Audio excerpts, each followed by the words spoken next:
ಗಜಮುಖನ ನಿನ್ನ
ಪಾಂಡವರ ಜೀವನ ರಂಗದಲ್ಲಿ ಹಿಮ್ಮೇಳವೂ ನಾನೇ ಮುಮ್ಮೇಳವೂ ನಾನೇ. ಅದಲ್ಲದೆ ಹೋದ್ರೆ ಯಾವತ್ತೋ ದತ್ತಕ್ಕೆ ಕೊಡಲ್ಪಟ್ಟವಳು ನನ್ನ ಅತ್ತೆ ಪೃಥಾದೇವಿ. ಯಾವತ್ತು ತಪ್ಪಿ ಹೋದಂತಹ ಸಂಬಂಧ ಊರ್ಜಿತಗೊಳ್ಳುವುದು ಯಾವಾಗ ಅಂತ ಹೇಳಿದ್ರೆ ಆ ಸಂಬಂಧದೊಂದಿಗೆ ನಮಗೆ ವ್ಯಾವಹಾರಿಕವಾದಂತಹ ಅನುಬಂಧ ಏರ್ಪಟ್ಟಾಗ ಮಾತ್ರ. ಇಲ್ಲದದ್ದು ಅದೇ. ಕುಂತಿ ಭೋಜನಲ್ಲಿಗೆ ಎಳೆ ವಲಯದಲ್ಲಿರುವಾಗಲೇ ಪೃಥಾದೇವಿ ಅಂದ್ರೆ ನನ್ನ ಅತ್ತೆ, ನನ್ನ ಅಪ್ಪನ ತಂಗಿ, ಆಕೆಯನ್ನು ದತ್ತಕ್ಕೆ ಕೊಡಲ್ಪಟ್ಟ ಮೇಲೆ ವನವಾಸದಲ್ಲಿ ಪಾಂಡವರಿದ್ದಾಗ ಅತ್ತೆ ಕುಂತಿ ಅಂತ ನಾನು ಹೋದದ್ದು ಯಾಕೆ? ಯಾಕೆಂದ್ರೆ ಪಾಂಡವರೊಂದಿಗಿನ ಅನುಬಂಧ ನನಗೆ ಬೇಕಿತ್ತು.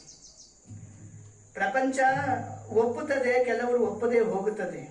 ಆದರೂ ಇಲ್ಲಿಗೆ ಅವತರಣದ ಉದ್ದೇಶ ಏನು ಅಂತ ನನಗೆ ಗೊತ್ತಿಲ್ವೋ.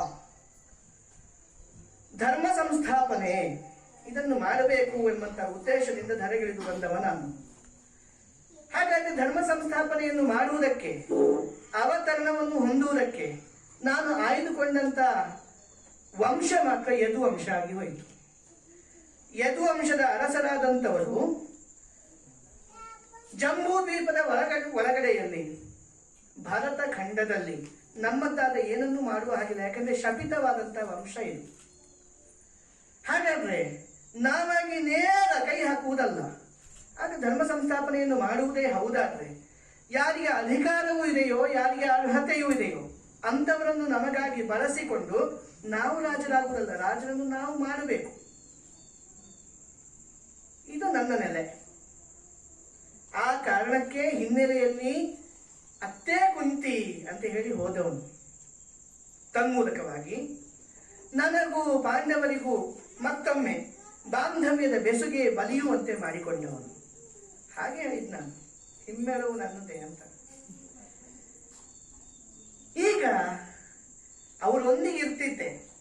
ಯುದ್ಧ ಎಂಬಂತ ಪ್ರಸಕ್ತಿ ಬಂದಂತ ಹೊತ್ತಿನಲ್ಲಿ ನನ್ನನ್ನು ಮುಮ್ಮೇಳಕ್ಕೆ ತಂದನಲ್ಲ ಧರ್ಮರಾಯ. ಮಲಗಿದಂತಹ ಹೊತ್ತಿನಲ್ಲಿ ಇಬ್ರು ಬಂದಿದ್ರು ನಮ್ಮಲ್ಲಿಗೆ. ದುರ್ಯೋಧನನು ಬಂದಿದ್ದ, ಅರ್ಜುನನು ಬಂದಿದ್ದ. ಇದೇ ಧರ್ಮರಾಯ ಹೇಳಿ ಕಳುಹಿಸಿದ್ದಾನೆ ಎಂಬ ಕಾರಣಕ್ಕೆ ಬೇಕಾಗಿ. ಯಾಕೆ ಬಂದಿದ್ದೀರಿ ಅಂತ ಕೇಳಿದ್ರೆ, ಮುಂದೆ ಯುದ್ಧ ಆಗಬಹುದು, ನೀನು ನಮ್ಮಲ್ಲಿಗೆ ಬರಬೇಕು, ಬಲವಾಗಬೇಕು ಭಯರಿಗೆ ಅಂತ ಕೇಳಿದ. ನಾನು ಒಪ್ಪಲಿಲ್ಲ. ಯಾಕೆಂದ್ರೆ ಮುನ್ನೆಲೆಗೆ ಬರಬಾರ್ದು ಅಂತ. ಆದರೂ ಕೊನೆಗೆ ಹೇಳಿ ಕಳುಹಿಸಿದೆ, ಕೈಯಲ್ಲಿದ್ದಂಥ ಚಕ್ರ ಹಿಡಿಯುವುದಿಲ್ಲ, ಯುದ್ಧ ಮಾಡುವುದಿಲ್ಲ, ಇಂತಹ ನಾನು ಬೇಕಾದ್ರೆ ಬರ್ತೇನೆ, ಯಾಕೆ ಹಿನ್ನೆಲೆಯಲ್ಲಿ ಇರಬೇಕು ಅಂತ. ಆದರೂ ಅರ್ಜುನ ನನ್ನನ್ನು ಮುಂದಕ್ಕೆ ಕೂರಿಸಿದ. ಮುಂದೆ ಅದು ಯುದ್ಧ ಆಗುವುದು ಹೌದು ಅಂತ ಆದ್ರೆ ಸಾರಥ್ಯ ನೀನು ಮಾಡಬೇಕು ಅಂತ. ಈಗ ಧರ್ಮರಾಜ ಅವನ ಅಣ್ಣ ಮುನ್ನೆಲೆಗೆ ತಂದು ನಿಟ್ಟನಲ್ಲ ನನ್ನನ್ನು ಈ ಸಂಧಾನ ಪ್ರಸಕ್ತಿಯಲ್ಲಿ. ನನಗೆ ಬೇಕಿದ್ದದ್ದು ಸಂಗ್ರಾಮವೇ. ಯಾಕೆ? ಧರ್ಮ ಬಾಹಿರವಾಗಿರುವಂತಹ ವಿಷಯಗಳು ನಡೆಯುತ್ತಿರುವಂತಹ ಹೊತ್ತಿನಲ್ಲಿ ತಲೆ ಬೆಳೆದವರ ಸಂಖ್ಯೆ ಹೆಚ್ಚಾಗಿದೆ ಈ ಪ್ರಪಂಚದಲ್ಲಿ. ಜನಸಂಖ್ಯೆಯ ಬಾಹುಳ್ಯ ಏರ್ಪಟ್ಟಂತಹ ಹೊತ್ತಿನಲ್ಲಿ ಅದನ್ನು ಕಳೆಯುವುದಕ್ಕೆ ಒಂದಲ್ಲ ಒಂದು ವಿಧಾನಗಳು ಏರ್ಪಡ್ತಾ ಹೋಗುತ್ತದೆ. ಒಂದು ಅತಿವೃಷ್ಟಿ, ಅನಾವೃಷ್ಟಿ ಇತ್ಯಾದಿಗಳು ಏರ್ಪಡುತ್ತದೆ. ಅದಲ್ಲ, ಇಡೀ ಪ್ರಪಂಚವನ್ನೇ ಸೂರಗೊಳ್ಳುವ ರೋಗ ರುಜಿನಗಳು ಉಲ್ಬಣಿಸ್ತದೆ. ಈಗ ಇರುವ ಕಾಲದಲ್ಲಿ ಅದ್ಯಾವುದೂ ಆಗುವುದಿಲ್ಲ. ಯಾಕೆ? ತಲೆ ಬೆಳೆದವರ ಸಂಖ್ಯೆ ಹೆಚ್ಚಾಗಿದೆ. ಮುಂದೆ ಏನಾದೀತು ಅದನ್ನು ಈಗಲೇ ಆಲೋಚಿಸಿಕೊಂಡು ಅದಕ್ಕೆ ಹೇಗಿರಬೇಕು ಹಾಗೆ ವ್ಯವಸ್ಥೆ ಮಾಡುವವರ ಕಾಲದಲ್ಲಿ ಪ್ರಾಕೃತಿಕ ವಿಕೋಪಗಳು ಸಂಭವಿಸಿದ್ರೂ ಸಾವು ನೋವು ಕಡಿಮೆ ಆಗುತ್ತದೆ. ರೋಗ ಬಂದ ವರ್ಷದೊಂದರಲ್ಲಿ ಅದಕ್ಕೆ ಬೇಕಾಗಿರುವಂತಹ ಚಿಕಿತ್ಸಾ ವಿಧಾನಗಳು ಜನಗಳಿಗೆ ಕೊಡಲ್ಪಡುತ್ತದೆ. ಹಾಗಾದ್ರೆ ಧರ್ಮ ಸಂಸ್ಥಾಪನೆಯನ್ನು ಮಾಡುವುದು ಹೇಗೆ ಅಂತ ಆಲೋಚನೆ ಮಾಡಿದ್ರೆ, ತಲೆ ಬೆಳೆದವರು ಒಂದು ಸತಿ ಎಲ್ಲ ಒಟ್ಟಿಗೆ ಹೋಗ್ಬೇಕು. ಅದಕ್ಕೆ ಕಾರಣ ಮತ್ಯಾರೂ ಬೇಕಾಗುವುದಿಲ್ಲ, ಬೆಳೆದ ಅವರ ತಲೆಯೇ ಕಾರಣ ಆಗುತ್ತದೆ. ಅನ್ಯಾಯ ಒಂದು ನಡೆಯಿತು ಅಂತ ಆದ್ರೆ ಗಟ್ಟಿಸಿಯಾಗಿ ಇದು ತಪ್ಪು, ಪ್ರತಿಯೊಬ್ಬರಿಗೂ ಅಂತಸ್ಥವಾಗಿ ಪ್ರತಿಯೊಬ್ಬರಿಗೂ ಗೊತ್ತಿರ್ತದೆ, ಮನುಷ್ಯರಲ್ವೇ ಅವರು. ಆದರೆ ತಪ್ಪನ್ನು ತಪ್ಪು ಅಂತ ಹೇಳುವುದಕ್ಕಾಗುವುದಿಲ್ಲ ಅಂತ ಹೇಳಿದ ಮೇಲೆ ಅಂತವರ ಬೆಳೆದಂತ ತಲೆ ಇದ್ದರೆಷ್ಟು ಬಿಟ್ಟರೆಷ್ಟು ತಪ್ಪದು. ಅಚ್ಚ ನಿಮಗೂ ಸರಿಯೇ. ತುಂಬಿದಂತ ಸಭೆಯ ಮಧ್ಯದಲ್ಲಿ ದ್ರೌಪದಿ ಎಂಬ ಒಬ್ಬಾಕೆ ಕೆಳಗಿದ್ದ ತಲೆ ಕೂದಲಲ್ಲಿ ಏಕ ವಸನದಲ್ಲಿ ನಿಮಗೆಲ್ಲ ಸರಿಯೇ ಇದು ಕೇಳ್ತಾರೆ. ತಲೆ ಬೆಳೆದವರು ಇರಲಿಲ್ವೇ ಸಭೆಯಲ್ಲಿ? ಎಲ್ಲರೂ ತಪ್ಪನ್ನು ತಪ್ಪು ಅಂತ ಹೇಳಿದ್ರೆ ಬಾಯಿ ಮುಚ್ಚಿ ಕೂತರು. ಹಾಗಾದ್ರೆ ತಪ್ಪನ್ನು ತಪ್ಪು ಅಂತ ಹೇಳುವುದಿಲ್ಲ ಯಾಕೆ? ಒಂದು ರೀತಿಯಿಂದ ನೋಡಿದ್ರೆ ತಪ್ಪು, ಆದರೆ ತಪ್ಪಂದ್ರೆ ತಪ್ಪು. ಆದರೆ ಇನ್ನೊಂದು ರೀತಿಯಲ್ಲಿ ನೋಡಿದ್ರೆ ಸರಿ ಅಂತ ಹೇಳಲಿಕ್ಕೆ ಹೋದ್ರೆ ಪ್ರಪಂಚದಲ್ಲಿ ಎಂತಹ ಕೆಟ್ಟ ಕೆಲಸ ಮಾಡಿದವನಿಗೂ ಅದನ್ನು ಸರಿ ಅಂತ ಸಾಧಿಸುವುದಕ್ಕೆ ಒಂದಲ್ಲ ಒಂದು ರೀತಿಯಲ್ಲಿ ಮಾತುಗಳು ಒದಗಿ ಬಂದವು. ಯಾವುದೋ ಒಂದು ರೀತಿಯಲ್ಲಿ ನಿಯಮಗಳನ್ನು ತನಗೆ ಬೇಕಾದಂತೆ ಮಾರ್ಪಡಿಸಿಕೊಂಡು ಅದನ್ನು ನೋಡುವ ಕ್ರಮವನ್ನು ಬದಲಾಯಿಸಿಕೊಂಡು ಯಾವ ತಪ್ಪನ್ನು ತಪ್ಪಲ್ಲ ಅಂತ ಸಾಧಿಸಲಿಕ್ಕಾಗುತ್ತದೆ. ಸಾಧಿಸಿ ತೋರಿಸಿದ ಮಾತ್ರಕ್ಕೆ ತಪ್ಪು ತಪ್ಪಾಗದೆ ಇರುತ್ತದೆಯೇ? ಹಾಗಾದ್ರೆ ಏನಾಗಿದೆ? ತಪ್ಪನ್ನು ತಪ್ಪು ಅಂತ ಹೇಳುವವರ ಸಂಖ್ಯೆ ಕಡಿಮೆ ಆಗಿದೆ. ಯಾವಾಗ ಒಂದೋ ಎರಡೋ ಕಾಡು ಪ್ರಾಣಿಗಳು ಇರ್ತದೋ ಬೇಟೆ ಆಡಬೇಕು. ಯಾವಾಗ ಕಾಡಿನ ತುಂಬೆಲ್ಲ ದುಷ್ಟ ಪ್ರಾಣಿಗಳು ಇದ್ದಾವೆ ಅಂತ ಗೊತ್ತಾಗುತ್ತದೋ ಕಾಡಿಗೆ ಬೆಂಕಿಯನ್ನೇ ಹಚ್ಚಬೇಕು. ತಲೆಯಲ್ಲಿ ಒಂದೋ ಎರಡೋ ಏನಾದ್ರೆ ಸರಿ, ಅದನ್ನು ಹೆಕ್ಕಿ ತೆಗಿಬೇಕು. ತಲೆ ತುಂಬಾ ಏನಾದ್ರೆ ತಲೆ ಬೋಳಿಸುವುದು ಒಳ್ಳೇದಲ್ವೋ? ಹಾಗಾದ್ರೆ ಇಲ್ಲಿ ಈಗ ಬೋಳಿಸಬೇಕಾದಂತ ಕ್ರಿಯೆ ನಡೀಬೇಕಾದ್ರೆ ಯುದ್ಧ ಆಗಬೇಕು. ಇದು ನಾನು ಯಾವುದೇ ರೀತಿಯಲ್ಲಿ ಮುಚ್ಚಿಟ್ಟವ ಅಲ್ಲ. ಯಾವಾಗೆಲ್ಲ ಅವಕಾಶ ಸಿಕ್ಕಿದೆಯೋ ಹಾಗೆಲ್ಲ ಯುದ್ಧ ಆಗಬೇಕು ಅಂತ ಹೇಳೋದನ್ನು ಹೇಳ್ತಾ ಬಂದಿದ್ದೇನೆ. ದೇವರ ದಯೆಯಿಂದ ವನವಾಸವನ್ನು ಮುಗಿಸಿದ್ರು, ಪಾಂಡವರು ಅಜ್ಞಾತವಾಸವನ್ನು ಮುಗಿಸಿದ್ರು. ಉತ್ತರೆಯೊಂದಿಗೆ ಅಭಿಮನ್ಯುವಿಗೆ ಮದುವೆಯೂ ಆಯಿತು. ಆ ಮದುವೆಯ ಸಭೆಯಲ್ಲಿ ನಾವೆಲ್ಲ ಒಟ್ಟಾಗಿದ್ದವರು. ಅಲ್ಲಿಯೂ ನಾನು ಬಾಯಿ ಬಿಟ್ಟು ಹೇಳಿದ್ದೇನೆ, ಇದು ಹಾಗೆಲ್ಲ ಪರಿಹಾರ ಕಾಣುವಂಥದ್ದಲ್ಲ, ಯುದ್ಧ ಆಗಬೇಕು ಅಂತ ಹೇಳಿದ್ದೇನೆ. ಉಳಿದವರೆಲ್ಲ ಹೇಳಿದ್ರು, ಒಂದೇ ಬಾರಿಗೆ ಯುದ್ಧ ಅಂತ ಹೇಳುವುದಲ್ಲ, ಶತಾನಂದರನ್ನು ಕಳುಹಿಸಿ ನೋಡುವ. ನೃಪದನ ಪುರೋಹಿತರು ಅವರೇನಾದ್ರೂ ಮಾಡುತ್ತಾನೆ ಅಂತಾದ್ರೆ, ಕೌರವ ಒಪ್ಪಿ ಕೊಡುತ್ತಾನೆ ಅಂತಾದ್ರೆ ಸರಿ, ನೇರ ಯುದ್ಧಕ್ಕೆ ಹೋಗುವುದು ಎಲ್ಲಿಯೂ ಸಲ್ಲ. ಯಾಕಂದ್ರೆ ನಾವು ಮನುಷ್ಯರು. ಯಾರು ಮನುಷ್ಯತ್ವಕ್ಕೆ ಬೆಲೆಯನ್ನು ಕೊಡ್ತಾರೋ ಅವರಿಗೆ ಆಯುಧ ಹಿಂದೆ, ಬಾಯಿ ಮುಂದೆ. ಹಾಗಾಗಿ ಆಯುಧವನ್ನೇ ನೇರವಾಗಿ ಬಳಸುವುದಲ್ಲ, ನಾನು ಒಪ್ಪಿದ್ದವರು. ಹಾಗಾದ್ರೆ ಶತಾನಂತರು ಹೋದಂತ ಕಾರ್ಯ ಸಂಪನ್ನವಾಯಿತು ಅಂತ ಹೇಳಿದ್ರೆ ಆಗ್ಲಿಲ್ಲ, ಆಗುವುದಿಲ್ಲ ಅಂತ ಹೇಳಿ ಕಳುಹಿಸಿದ. ಆಮೇಲೆ ಅಲ್ಲಿಂದ ಬಂದದ್ದು ಸಂಜಯ ಉಪಪ್ಲವ್ಯ ನಗರಕ್ಕೆ. ಬಂದಂತ ಸಂಜಯನನ್ನು ನಾನು ಕೇಳಿದ್ದೆ ಕೆಣಕಿ. ನಾನೇನು ಶಾಂತಿಯನ್ನು ಬಯಸಿದವ ಅಲ್ಲ, ಕೆಣಕಿ ಕೇಳಿದ್ದ ಹೌದು. ನಾನು ಪರರ ಸೊತ್ತುವನ್ನು ಅಪಹರಿಸಿಕೊಂಡು ಸಾವಿಲ್ಲದಂತೆ ಅಡಿಗಳಿಲ್ಲದಂತೆ ಮೆರೆಯುತ್ತಿರುವಂತಹ ಕೌರವ ಸೌಖ್ಯವ ಕೇಳಿದ್ದೆ. ಎಲ್ಲೆಲ್ಲ ಹೇಳುವುದಕ್ಕೆ ಸಾಧ್ಯವೋ ಅಲ್ಲೆಲ್ಲ ಯುದ್ಧ ಬೇಕು ಎಂಬುದನ್ನು ಪ್ರತಿಪಾದಿಸುತ್ತಾ ಬಂದವ. ಆದರೂ ನಾನು ಯುದ್ಧ ಮಾಡುವುದಲ್ಲ. ಯುದ್ಧ ಮಾಡಬೇಕು ಯಾರು? ಯುದ್ಧ ಮಾಡಬೇಕಾದವರು ಮಾಡಬೇಕು. ಅನ್ಯಾಯ ಆಗಿದ್ದೆ ಯಾರಿಗೆ? ಪಾಂಡವರಿಗೆ. ಏನು ಮಾಡುವ? ಧರ್ಮರಾಜ ಪಾಂಡವರಲ್ಲಿ. ಧರ್ಮರಾಯ, ಕೃಷ್ಣ ನಮಗೆ ಯಾಕೆ ಬೇಕು ಯುದ್ಧ? ಬಡವರು ನಾವು. ಯುದ್ಧ ಆಗ್ತದೆ ಅಂತ ಹೇಳಿದ್ರೆ ಅದಕ್ಕೆ ಬೇಕಾಗಿರುವಂತಹ ದ್ರವ್ಯ ಸಂಚಯನೂ ನಮ್ಮ ಹತ್ರ ಇಲ್ಲ. ಸುದ್ದಿ ಬಂದಿದೆ 11 ಅಕ್ಷೋಹಿಣಿ ಸೇನೆ ಸೇರಿದೆ ಅಂತ ಕೌರವರಲ್ಲಿ. ನಮ್ಮ ಹತ್ರ ಇರುವುದು ಎಷ್ಟು ಸೇನೆ? ಬಂದಂತಹ ಸೇನೆಗೆ ಊಟ ಹಾಕ್ಲಿಕ್ಕೆ ಆಗುವುದಿಲ್ಲ ನಮಗೆ. ನಮಗೆ ಯಾಕೆ ಬೇಕು ಯುದ್ಧ? ಹೋಗಿ ಸಂಧಿಯ ಪ್ರಸ್ತಾಪ ಮಾಡಿ ಬಾ ಅಂತ ಪಾಂಡವರನ್ನೆಲ್ಲ ಕರೆದು ಕೇಳಿದೆ. ಯಾಕಂದ್ರೆ ಪಾಂಡವರು ಸಮಷ್ಟಿಯಿಂದ ಒಂದಾಗಿ ಕಂಡ್ರು. ಅವರು ಪ್ರತಿಯೊಬ್ಬರು ಕೂಡ ಅವರದ್ದೇ ಆಗಿರುವಂತಹ ಸ್ವಂತ ನಿರೂಪಣೆಯನ್ನು ಹೊಂದಿದವರಲ್ವೇ. ಆದ್ರೆ ಎಲ್ಲರೂ ಅಣ್ಣ ಹೇಳಿದಂತೆ ನಾವು ಅಂತ ಹೇಳಿದ್ರು. ಮತ್ತೆ ಪುನಃ ದ್ರೌಪದಿಯೇ ಬರಬೇಕಾಯಿತು. ದ್ರೌಪದಿ ಬಂದವಳು ಭೀಮನೊಂದಿಗೆ ಆಡಿದಂತಹ ಮಾತುಗಳ ಮೂಲಕ ಭೀಮನನ್ನು ಕೆರಳಿಸಿ, ಅನಿಲಜ ಒಬ್ಬಾತ ಅನಿಲ ಸಂಭವ, ಇನ್ನೊಬ್ಬಾಕೆ ಅನಲಜೆ ಬೆಂಕಿಯಲ್ಲಿ ಹುಟ್ಟಿದವಳು. ಇಬ್ಬರು ಒಟ್ಟಾಗಿ ಒಂದು ತೀರ್ಮಾನಕ್ಕೆ ಬಂದದ್ದೇ ಯುದ್ಧಕ್ಕೆ ಬೇರಾಯಿತು. ಮತವು ಬೇರಾಯ್ತಲ್ಲ, ಆ ಮತವೇ ಯುದ್ಧಕ್ಕೆ ಬೇರಾಗಿ ನಿಲ್ತು ಅಂತ ಹೇಳ್ತೇನೆ. ಇಷ್ಟನ್ನೆಲ್ಲ ಆಮೇಲೆ ಪ್ರತಿಯೊಬ್ಬರು ಹೇಳಲಿಕ್ಕೆ ಆರಂಭ ಮಾಡಿ, ನಮಗೂ ಬೇಕು ಯುದ್ಧ, ನಮಗೂ ಬೇಕು ಯುದ್ಧ. ಈಗ ಹಾಗಾದ್ರೆ ಯುದ್ಧ ಬೇಡ ಅಂತ ಹೇಳ್ತಿದ್ದವ ಕೇವಲ ಧರ್ಮರಾಜ ಒಬ್ಬನೇ. ಅವ ಹಿಮ್ಮೇಳದಿಲ್ಲದಂತ ನನ್ನನ್ನು ಮುಮ್ಮೇಳಕ್ಕೆ ತಂದಾಗಿತ್ತಲ್ಲ ಸಂಜೆನಲ್ಲಿಯೇ. ಏನಾದ್ರೂ ಆಗಲಿ, ನಾಳೆ ಒಡೆಯ ಲಕ್ಷ್ಮೀರಮಣ ನೈತಃ ಅಂತ. ಈಗ ಒಡೆಯ ಲಕ್ಷ್ಮೀ ರಮಣ ಹೋಗುವುದು ಹೌದು. ಯಾಕಾಗಿ ಹೋಗಬೇಕು? ಸಂಧಾನಕ್ಕಾಗಿ ಹೋಗ್ಬೇಕು, ಸಂಗ್ರಾಮಕ್ಕಾಗಿ ಹೋಗ್ಬೇಕು? ಉಳಿದವರು ಹೇಳ್ತಾರೆ ಸಂಗ್ರಾಮ ಆಗಬೇಕು ಅಂತಾರೆ. ಧರ್ಮರಾಜ ಒಬ್ಬ ಹೇಳ್ತಾನೆ ಸಂಧಾನ ಆಗಬೇಕು ಅಂತಾನೆ. ಆಲೋಚನೆ ಮಾಡಿದೆ. ಧರ್ಮರಾಜ ಅಂತ ಹೇಳಿದ್ರೆ ಧರ್ಮದ ಪ್ರತಿರೂಪ ಅಂತ ತಿಳಿದವರು ನಾವು. ಅವ ಏನನ್ನಾದ್ರೂ ಹೇಳಿದ ಅಂತ ಆದ್ರೆ ಅದನ್ನ ಅಲ್ಲ ಅಂತ ಸಾಧಿಸುವವರಲ್ಲ. ಹಾಗಾದ್ರೆ ಧರ್ಮರಾಯನೇ ಸಂಧಾನ ಆಗಬೇಕು ಅಂತ ಹೇಳಿದ್ರೆ ಕೊನೆಗೊಂದು ಮಾತು ಹೇಳಿದಲ್ಲ, ಸಂಧಿಯ ಪ್ರಯತ್ನವ ಮಾಡಬಹುದೆಲ್ಲ. ಹಾಗಾದ್ರೆ ಸಂಧಿಯ ಪ್ರಯತ್ನವನ್ನು ಪ್ರಾಮಾಣಿಕವಾಗಿ ಮಾಡುತ್ತೇನೆ, ಅದಿಲ್ಲವಾದ್ರೆ ಸಂಗ್ರಾಮ ಶತಸಿದ್ಧವಾಗುತ್ತದೆ ಅಂತ ಹೇಳಿಯೇ ಬಂದಿದ್ದೆ. ಕೊನೆಗೂ ನಾನು ಯಾವುದನ್ನು ತಲೆಯಲ್ಲಿ ಆಲೋಚಿಸಿದ್ದೇನೋ ಅದೇ ಆಗುವುದು ಅಂತಾಯಿತು. ಕೊಟ್ಟನಲ್ಲ ದುರವೀಳ್ಯ. ಸೇರಿದ ಅಷ್ಟೂ ಮಂದಿ ಆಂತರ್ಯದಲ್ಲಿ ಹೆದರಿಕೆಯನ್ನು ಹೊಂದಿದವರಿದ್ದರೂ ಕೂಡ ತನ್ನವರನ್ನು ಅತ್ತಿತ್ತ ನೋಡಿ ಅವರ ಮಾತಿಗೆ ಬೇಕಾಗಿ ಯುದ್ಧವೇ ಬದ್ಧ ಅಂತ ಹೇಳಿದ್ನಲ್ಲ ಕೌರವ. ಯಾವಾಗ ನನ್ನನ್ನು ಕಟ್ಟುವುದಕ್ಕೆ ಬಂದರೋ ಎದ್ದು ಈಶ್ವರ ತೋರಿಸಿ ನಿಂತೆ. ಅವನಿಗೆ ಕಾಣಲಿಲ್ಲ, ಕೌರವನಿಗೆ ಕಾಣಲಿಲ್ಲ. ಹುಟ್ಟು ಕುರುಡ ಧೃತರಾಷ್ಟ್ರನಿಗೆ ನಾನೇನು ಅಂತ ಅರ್ಥ ಆಯ್ತು. ಕೃಷ್ಣ ಕಾಪಾಡಬೇಕು, ಬಾಯಿ ಬಿಟ್ಟು ಹೇಳಿ ಬಂದಿದ್ದೇನೆ. ಕಾಪಾಡಬೇಕಾದಂತ ಹೊಣೆ ನನ್ನದಲ್ಲ, ಹೇಳಬೇಕಾದಷ್ಟನ್ನು ಸರಿಯಾಗಿ ಹೇಳಿದ್ದೇನೆ.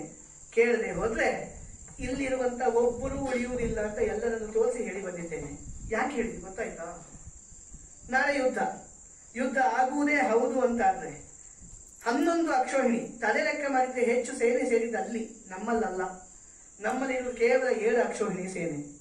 11 ಅಕ್ಷೋಹಿಣಿ ಸೇರಿದೆ ಅಂತ ಆದ್ರೆ ನನ್ನ ಭೇದನ ಇಲ್ಲಿಂದ ಆರಂಭ ಆಗಬೇಕು. ಯುದ್ಧ ಆಗುತ್ತದೆ ಹೌದು ಅಂತ ಆದ್ಮೇಲೆ, ಯುದ್ಧದಲ್ಲಿ ಗೆಲ್ಲುವುದೇ ನನ್ನ ಪರಮ ಚರಮ ಲಕ್ಷ್ಯ ಅಂತ ಆದ್ಮೇಲೆ, ಯುದ್ಧವನ್ನು ಗೆಲ್ಲುವುದಕ್ಕೆ ಏನನ್ನೆಲ್ಲ ಮಾಡಬೇಕು ಅದೆಲ್ಲವನ್ನು ಮಾಡಬೇಕು. ಒಂದು ಕಾಲದಲ್ಲಿ ಮರ್ಯಾದಾ ಪುರುಷೋತ್ತಮ ಅಂತ ಎನಿಸಿಕೊಂಡಂತ ರಾಮ ಕೊಟ್ಟಿರುವಂತ ಹಾಕಿಕೊಟ್ಟಂತ ಮಾರ್ಗ ಒಂದುಂಟು. ಧರ್ಮ ಎನ್ನುವಂತ ಊರನ್ನು ಸೇರಬೇಕಾದ್ರೆ ನಡೆಯುವಂತಹ ದಾರಿಯೂ ಧರ್ಮ ನಿಬದ್ಧವಾದದ್ದೇ ಇರಬೇಕು ಅಂತ. ಕೃಷ್ಣನ ಕಾಲಕ್ಕಾಗುವಾಗ ಈ ತತ್ವಾದರ್ಶಗಳಲ್ಲಿ ಒಂದು ಬದಲಾವಣೆ ಇದೆ. ಸೇರ್ಬೇಕಾದ ಊರು ಸರಿ ಉಂಟೋ, ಸಾಗಬೇಕಾದ ದಾರಿ ಒಳದಾರಿಯನ್ನು ನಡೀತದೆ, ರಾಜಮಾರ್ಗದಲ್ಲೇ ಹೋಗಬೇಕು ಅಂತಿಲ್ಲ. ಹಾಗಾದ್ರೆ ನಾಳೆಗೆ ನಡೆಯುವುದು ಯುದ್ಧ ಹೌದು ಅಂತಾದ್ರೆ, ಯುದ್ಧದಲ್ಲಿ ಪಾಂಡವರನ್ನೇ ಗೆಲ್ಲಿಸಬೇಕು ಎಂಬಂತ ನನ್ನ ಲಕ್ಷ್ಯ ಸಿದ್ಧಿ ಆಗಬೇಕು ಅಂತಾದ್ರೆ ಇವತ್ತಿನಿಂದ ಯುದ್ಧಕ್ಕೆ ಸಿದ್ಧತೆ ಆರಂಭ ಆಗಬೇಕು. ಅದಕ್ಕಾಗಿ ಸೇರಿದಂತ 11 ಅಕ್ಷೋಹಿಣಿ ಸೇನೆಯ ಸರ್ವ ಪ್ರಮುಖರಿಗೆ ಕಣ್ಣಿನಲ್ಲಿ ಕಣ್ಣನಿಟ್ಟು ಹೇಳಿ ಬಂದಿದ್ದೇನೆ, ಮರಣವಂಬಯ ಸಿರ್ಪನೀಕಳ ಸಾಯಲಿಕ್ಕೆ ಹೊರಟಿದ್ದಾನೆ. ಹಡಗಿನಲ್ಲಿ ಹೋಗುವಾಗ ಬಿರುಗಾಳಿ ಬೀಸಿದ್ರೆ ಸಾಯಬಹುದು. ಆದ್ರೆ ಸಾಯುವುದಕ್ಕಾಗಿಯೇ ಯಾರೊಬ್ಬ ಆತ ತೂತಾದಂತಹ ದೋಣಿಯನ್ನು ಏರ್ಬಾರ್ದಲ್ಲ.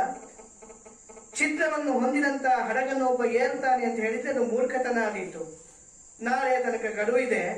ಈಗಲೂ ಪಾಂಡವ ಪಕ್ಷಕ್ಕೆ ಬರುವುದಾದ್ರೆ ಹೆಬ್ಬಾಗಿಲು ತೆರೆಯಲ್ಪಟ್ಟಿದೆ, ನೀವು ಬರಬಹುದು ಅಂತ ಹೇಳಿ ಬಂದಿದ್ದೆ. ಸೇರಿದಂತಹ 11 ಅಕ್ಷೋಹಿಣಿಯಲ್ಲಿ ಅರ್ಧಕ್ಕಿಂತ ಹೆಚ್ಚಿನ ಜನ ಯಾವುದ್ಯಾವುದೋ ಕಾರಣಕ್ಕೆ ಬೇಕಾಗಿ ಕೌರವ ಪಕ್ಷಪಾತಿಗಳಾಗಿ ನಿಂತಿದ್ದರೂ ಒಳಗಿನಿಂದ ಪಾಂಡವ ಪಕ್ಷಪಾತಿಗಳು. ಹಾಗಾದ್ರೆ ತಲೆಯನ್ನು ಲೆಕ್ಕ ಮಾಡಿ ಮಾಡುವ ವ್ಯವಹಾರ ಅಲ್ಲ, ಅದರಲ್ಲಿ ಗೆಲುವಾಗುತ್ತದೆ ಅಂತ ಹೇಳಲಿಕ್ಕೆ ಆಗುವುದಿಲ್ಲ. ಎದೆಯಿಂದ ಯಾರು ನಮ್ಮ ಪರವಾಗಿರ್ತಾರೋ ಅಂತವರನ್ನು ಒಪ್ಪಿದ್ರೆ ಗೆಲುವಾಗುತ್ತದೆ. ಆ ಮಟ್ಟಿಗೆ ಸಂತೋಷ ಇದೆ.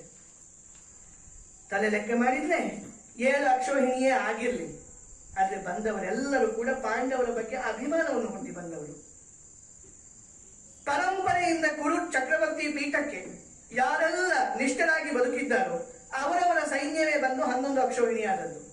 ಹಾಗಾದ್ರೆ ನಮ್ಮ ಬಲವೇನು, ಅವರ ಬಲವೇನು? ಇದನ್ನು ನಾವು ತುಲನೆ ಮಾಡಿದ್ರೆ ಆ ಮಟ್ಟಿಗೆ 7 ಅಕ್ಷೋಹಿಣಿ ಎನ್ನುವುದು ಕೌರವರ ಪಾಲಯದಲ್ಲಿ ಸೇರಿದಂತಹ 11 ಅಕ್ಷೋಹಿಣಿಗಿಂತ ಹೆಚ್ಚಾಗಿ ನಿಲ್ತದೆ. ಇನ್ನಲ್ಲಿ ಯಾರಿದ್ದಾರೆ? ಯುದ್ಧ ಮಾಡ್ತೇನೆ ಅಂತ ಕೆಲವು ಕೌರವ ಎದ್ದಿದ್ದಾನೆ ಅಂತ ಹೇಳಿದ್ರೆ ಯಾವ ಬಲದಲ್ಲಿ ಎದ್ದಿದ್ದಾನೆ ಅಂತ ನೋಡಿದ್ರೆ ಇದ್ದಾರೆ. ಭೀಷ್ಮಾಚಾರ್ಯರಿದ್ದಾರೆ. ಅಲೌಕಿಕವಾದಂತಹ ವಿದ್ಯಾ ಸಂಪನ್ನರು. ಈ ದೇವವ್ರತನು 3 ಲೋಕದಲ್ಲೂ ಅಜೇಯ ಎಂಬುದಾಗಿ ವಿದ್ಯಾ ಪರಿಣತಿಯನ್ನು ಸಾಧಿಸಿ ಬರುವಾಗಲೇ ಸುಮನಸರಿಂದ ಹೇಳಲ್ಪಟ್ಟವನು. ಅಂತ ಭೀಷ್ಮಾಚಾರ್ಯರು ಪಾಂಡವರಿಗೆ ವಿರುದ್ಧವಾಗಿ ಹೋರಾಡುವುದಕ್ಕೆ ಸಿದ್ಧರಾಗಿ ಕೌರವ ಪಾಳೆಯದಲ್ಲಿದ್ದಾರೆ. ಅದು ಒಂದೊಂದು. ಎಷ್ಟಂದ್ರು ಅಜ್ಜ ತಿಂದಂತ ಅನ್ನಕ್ಕೆ ಬೇಕಾಗಿ, ತಂದೆಗೆ ಕೊಟ್ಟ ಮಾತಿಗೆ ಬೇಕಾಗಿ, ಸಂಧಿ ವಿಗ್ರಹಿ ಎಂಬಂತ ನೆಲೆಯಲ್ಲಿ ಚಕ್ರವರ್ತಿ ಪೀಠವನ್ನು ಕಾಪಾಡಲೇಬೇಕಾದಂತಹ ಹೊಣೆಗಾರಿಕೆಯಲ್ಲಿ ತನ್ನನ್ನು ತಾನು ಒಪ್ಪಿಸಿಕೊಂಡಂತಹ ಭೀಷ್ಮಾಚಾರ್ಯರು ಯುದ್ಧ ಮಾಡುವಾಗ ದೈಹಿಕವಾಗಿ ಕೌರವ ಪಾಳೆಯದಲ್ಲಿದ್ದರೂ ಮಾನಸಿಕವಾಗಿ ಪಾಂಡವ ಪಕ್ಷದಲ್ಲೇ ಇದ್ದಾರೆ. ಏನ್ ಮಾಡುವ? ಅವರಿಗೆ ಹೇಳಲಿಕ್ಕೆ ಆಗುವುದಿಲ್ಲ. ಹೇಳಲಿಕ್ಕೆ ಆಗುವುದೇ ಹೌದಾಗಿದ್ರೆ ಇಷ್ಟು ದಿವಸದಲ್ಲಿ ಹೇಳಿ ದಿದ್ದುತ್ತಿರ್ಲಿಲ್ವಾ ಕೌರವನನ್ನು? ಅಜ್ಜ ನಿಮಗಿದು ಸರಿಯೇ? ದ್ರೌಪದಿ ಕೇಳುವಾಗ ಎತ್ತ ಕಡೆಗೋ ಮುಖ ಮಾಡಿಕೊಂಡು ಧರ್ಮಸ್ಯ ಮುಖಾನಿ ಭಿನ್ನಾನಿ ಹೇಳಿದವರು ಇವರೇ ಅಲ್ಲವೇ? ಹೋಗುವುದು ಅವರನ್ನು ತೆಗೀತೇನೆ, ಯುದ್ಧದಲ್ಲಿ ಅವರನ್ನೂ ತೆಗೀತೇನೆ. ತಪ್ಪನ್ನು ತಪ್ಪು ಅಂತ ಹೇಳುವುದಕ್ಕೆ ಯಾರೆಲ್ಲ ಒಪ್ಪದೇ ಹೋದರೋ ಒಬ್ಬರನ್ನು ಉಳಿಸುವುದಿಲ್ಲ ಯುದ್ಧದಲ್ಲಿ. ಆದ್ರೆ ಅಂತಸ್ಥವಾಗಿ ಪಾಂಡವರ ಬಗ್ಗೆ ಒಂದು ವಾತ್ಸಲ್ಯವನ್ನು ಹೊಂದಿದ, ಮಮಕಾರವನ್ನು ಹೊಂದಿದ ಭೀಷ್ಮರ ಬಗ್ಗೆ ನಾವು ಹೆದರಬೇಕಾದ ಅಗತ್ಯ ಇಲ್ಲ. ಮೇಲಾಗಿ ಭೀಷ್ಮರನ್ನೇ ಕೊಲ್ಲುವುದಕ್ಕಾಗಿ ಹುಟ್ಟಿದವರಲ್ವೇ ನಮ್ಮಲ್ಲಿ ಶಿಖಂಡಿ? ಹಾಗಾದ್ರೆ ಶಿಖಂಡಿ ಎದುರು ಬಂದಾಗ ತಾನು ಶಸ್ತ್ರವನ್ನು ಹಿಡಿಯುವುದಿಲ್ಲ. ಇದು ಜನಜನಿತವಾಗಿ ಭೀಷ್ಮರು ಹೇಳಿದಂತ ಮಾತು. ಹಾಗಾದ್ರೆ ಶಿಖಂಡಿ ನಮ್ಮಲ್ಲಿ ಇದ್ದಾನೆ ಎಂಬ ಕಾರಣಕ್ಕೆ ಭೀಷ್ಮರಿಗೆ ಹೆದರಬೇಕಾದ ಅಗತ್ಯ ಇಲ್ಲ. ಇನ್ಯಾರಿದ್ದಾನೆ? ದ್ರೋಣರಿದ್ದಾರೆ. ಜನ ಹೌದವರು. ಶರಾದಪಿ ಶಾಪಾದಪಿ, ಶಾಪಕ್ಕಾದರೂ ಸೈ, ಶರಕ್ಕಾದರೂ ಸೈ. ಶರದ ಪಂಡಿತ. ಯುದ್ಧ ನಡೆದ್ರೆ ಹೋರಾಡುವುದು ಯಾವುದು ಅಂತ ಕೇಳಿದ್ರೆ ಅದೇ ದ್ರೋಣರ ಆಯುಧಗಳೇ ಎದುರು ಬದುಲು ನಿಂತು ಹೋರಾಡುವುದು. ಶಿಷ್ಯರು ಇವರೇ ಅಲ್ಲ. ಹಾಗಾದ್ರೆ ಏನನ್ನಾದ್ರೂ ಮಾಡುವುದಕ್ಕೆ ಶಕ್ಯರಾಗಿರುವಂತಹ ದ್ರೋಣಾಚಾರ್ಯರು ಅವರ ಕಡೆಗಿದ್ದಾರೆ. ಹೆದರಬೇಕಾ? ಹೆದರಬೇಕಾದಂತ ಅಗತ್ಯ ಇಲ್ಲ. ಯಾಕಿಲ್ಲ ಅಂತ ಹೇಳಿದ್ರೆ ಪಾರ್ಥಯೇವ ಧನುರ್ಧರಃ ಹೇಳಿದವರು ಅವರೇ ಅಲ್ವಾ?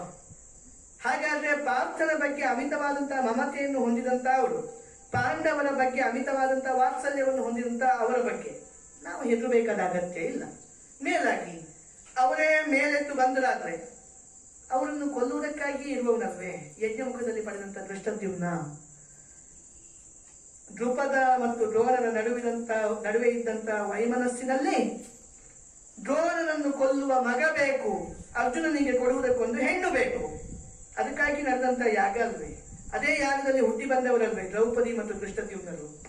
ಹಾಗಾದ್ರೆ ಅವರನ್ನು ಕೊಲ್ಲುವ ಸಂದರ್ಭದಲ್ಲಿ ಹುಟ್ಟಿ ಬಂದಂತಹ ದೃಷ್ಟದಿಂದ ನಮ್ಮಲ್ಲಿದ್ದಾನೆ ಅಂತಾದ್ರೆ ಮತ್ತೆ ದ್ರೋಣಾಚಾರ್ಯರ ಬಗ್ಗೆಯೂ ನಾವು ಹೆದರಬೇಕಾದ ಅಗತ್ಯ ಇಲ್ಲ. ಇನ್ಯಾರಿದ್ದಾರೆ? ಹಾ, ಒಬ್ಬ ಇದ್ದಾನೆ.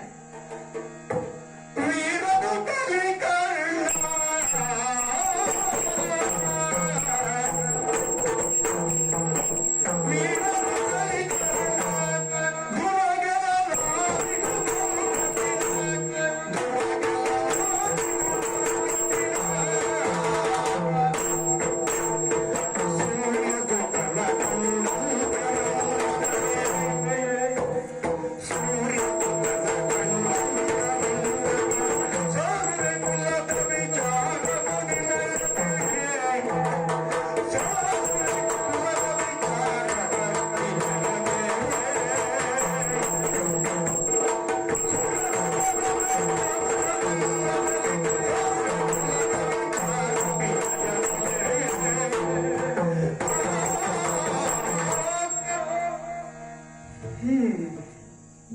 ಶಕುನಿಯನ್ನಂತೂ ಗಣನೆಗೆ ತೆಗೆದುಕೊಳ್ಳುವವನು ನಾನಲ್ಲ.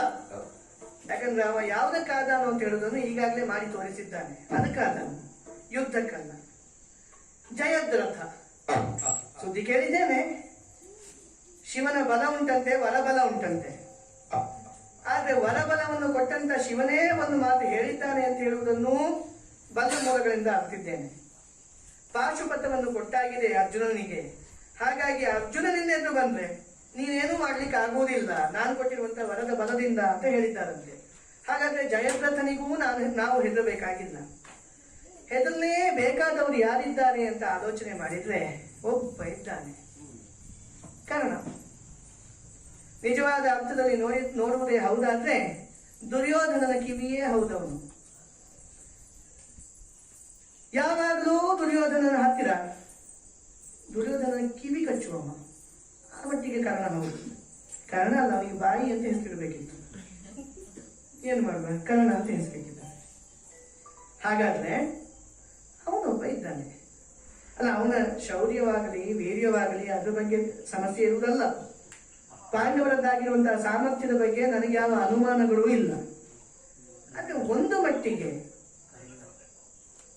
ಅವನನ್ನೊಬ್ಬ ಆಳಾಗಿ ಬಿಲ್ಗಾರನಾಗಿ ಆಲೋಚಿಸಲೇಬೇಕಾದಂತ ಪ್ರಮೇಯ ಒದಗಿ ಬಂದಿದೆ. ಯಾಕೆ ಸೇರಿದಂತ ಮತ್ತೆ ಎಲ್ಲರಲ್ಲಿಯೂ ಕೂಡ ಪಾಂಡವರ ಬಗೆಗೆ ಒಂದಲ್ಲ ಒಂದು ರೀತಿಯಲ್ಲಿ ಮಮಕಾರ ಇದೆ. ಇವನೊಬ್ಬನಿಗಿಲ್ಲ, ಯಾವ ಮಮಕಾರವೂ ಇಲ್ಲ.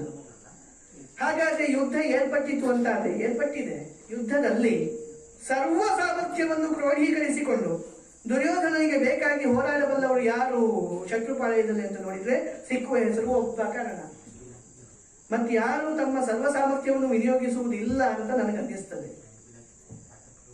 ಹಾಗಾದ್ರೆ ಮುಂದೆ ಒಂದಲ್ಲ ಒಂದು ರೀತಿಯಲ್ಲಿ ಪಾಂಡವರ ಅಳ್ಳೆಗೆ ಮುಳ್ಳಾಗಿ ಚುಚ್ಚಲಿರುವಂತಹ ಕರ್ಣನನ್ನು ಪಾಂಡವರ ಬಗೆಗೊಂದು ವಾತ್ಸಲ್ಯ ಬರುವಂತೆ ನಾನು ಮಾಡಿದೆನಾದರೆ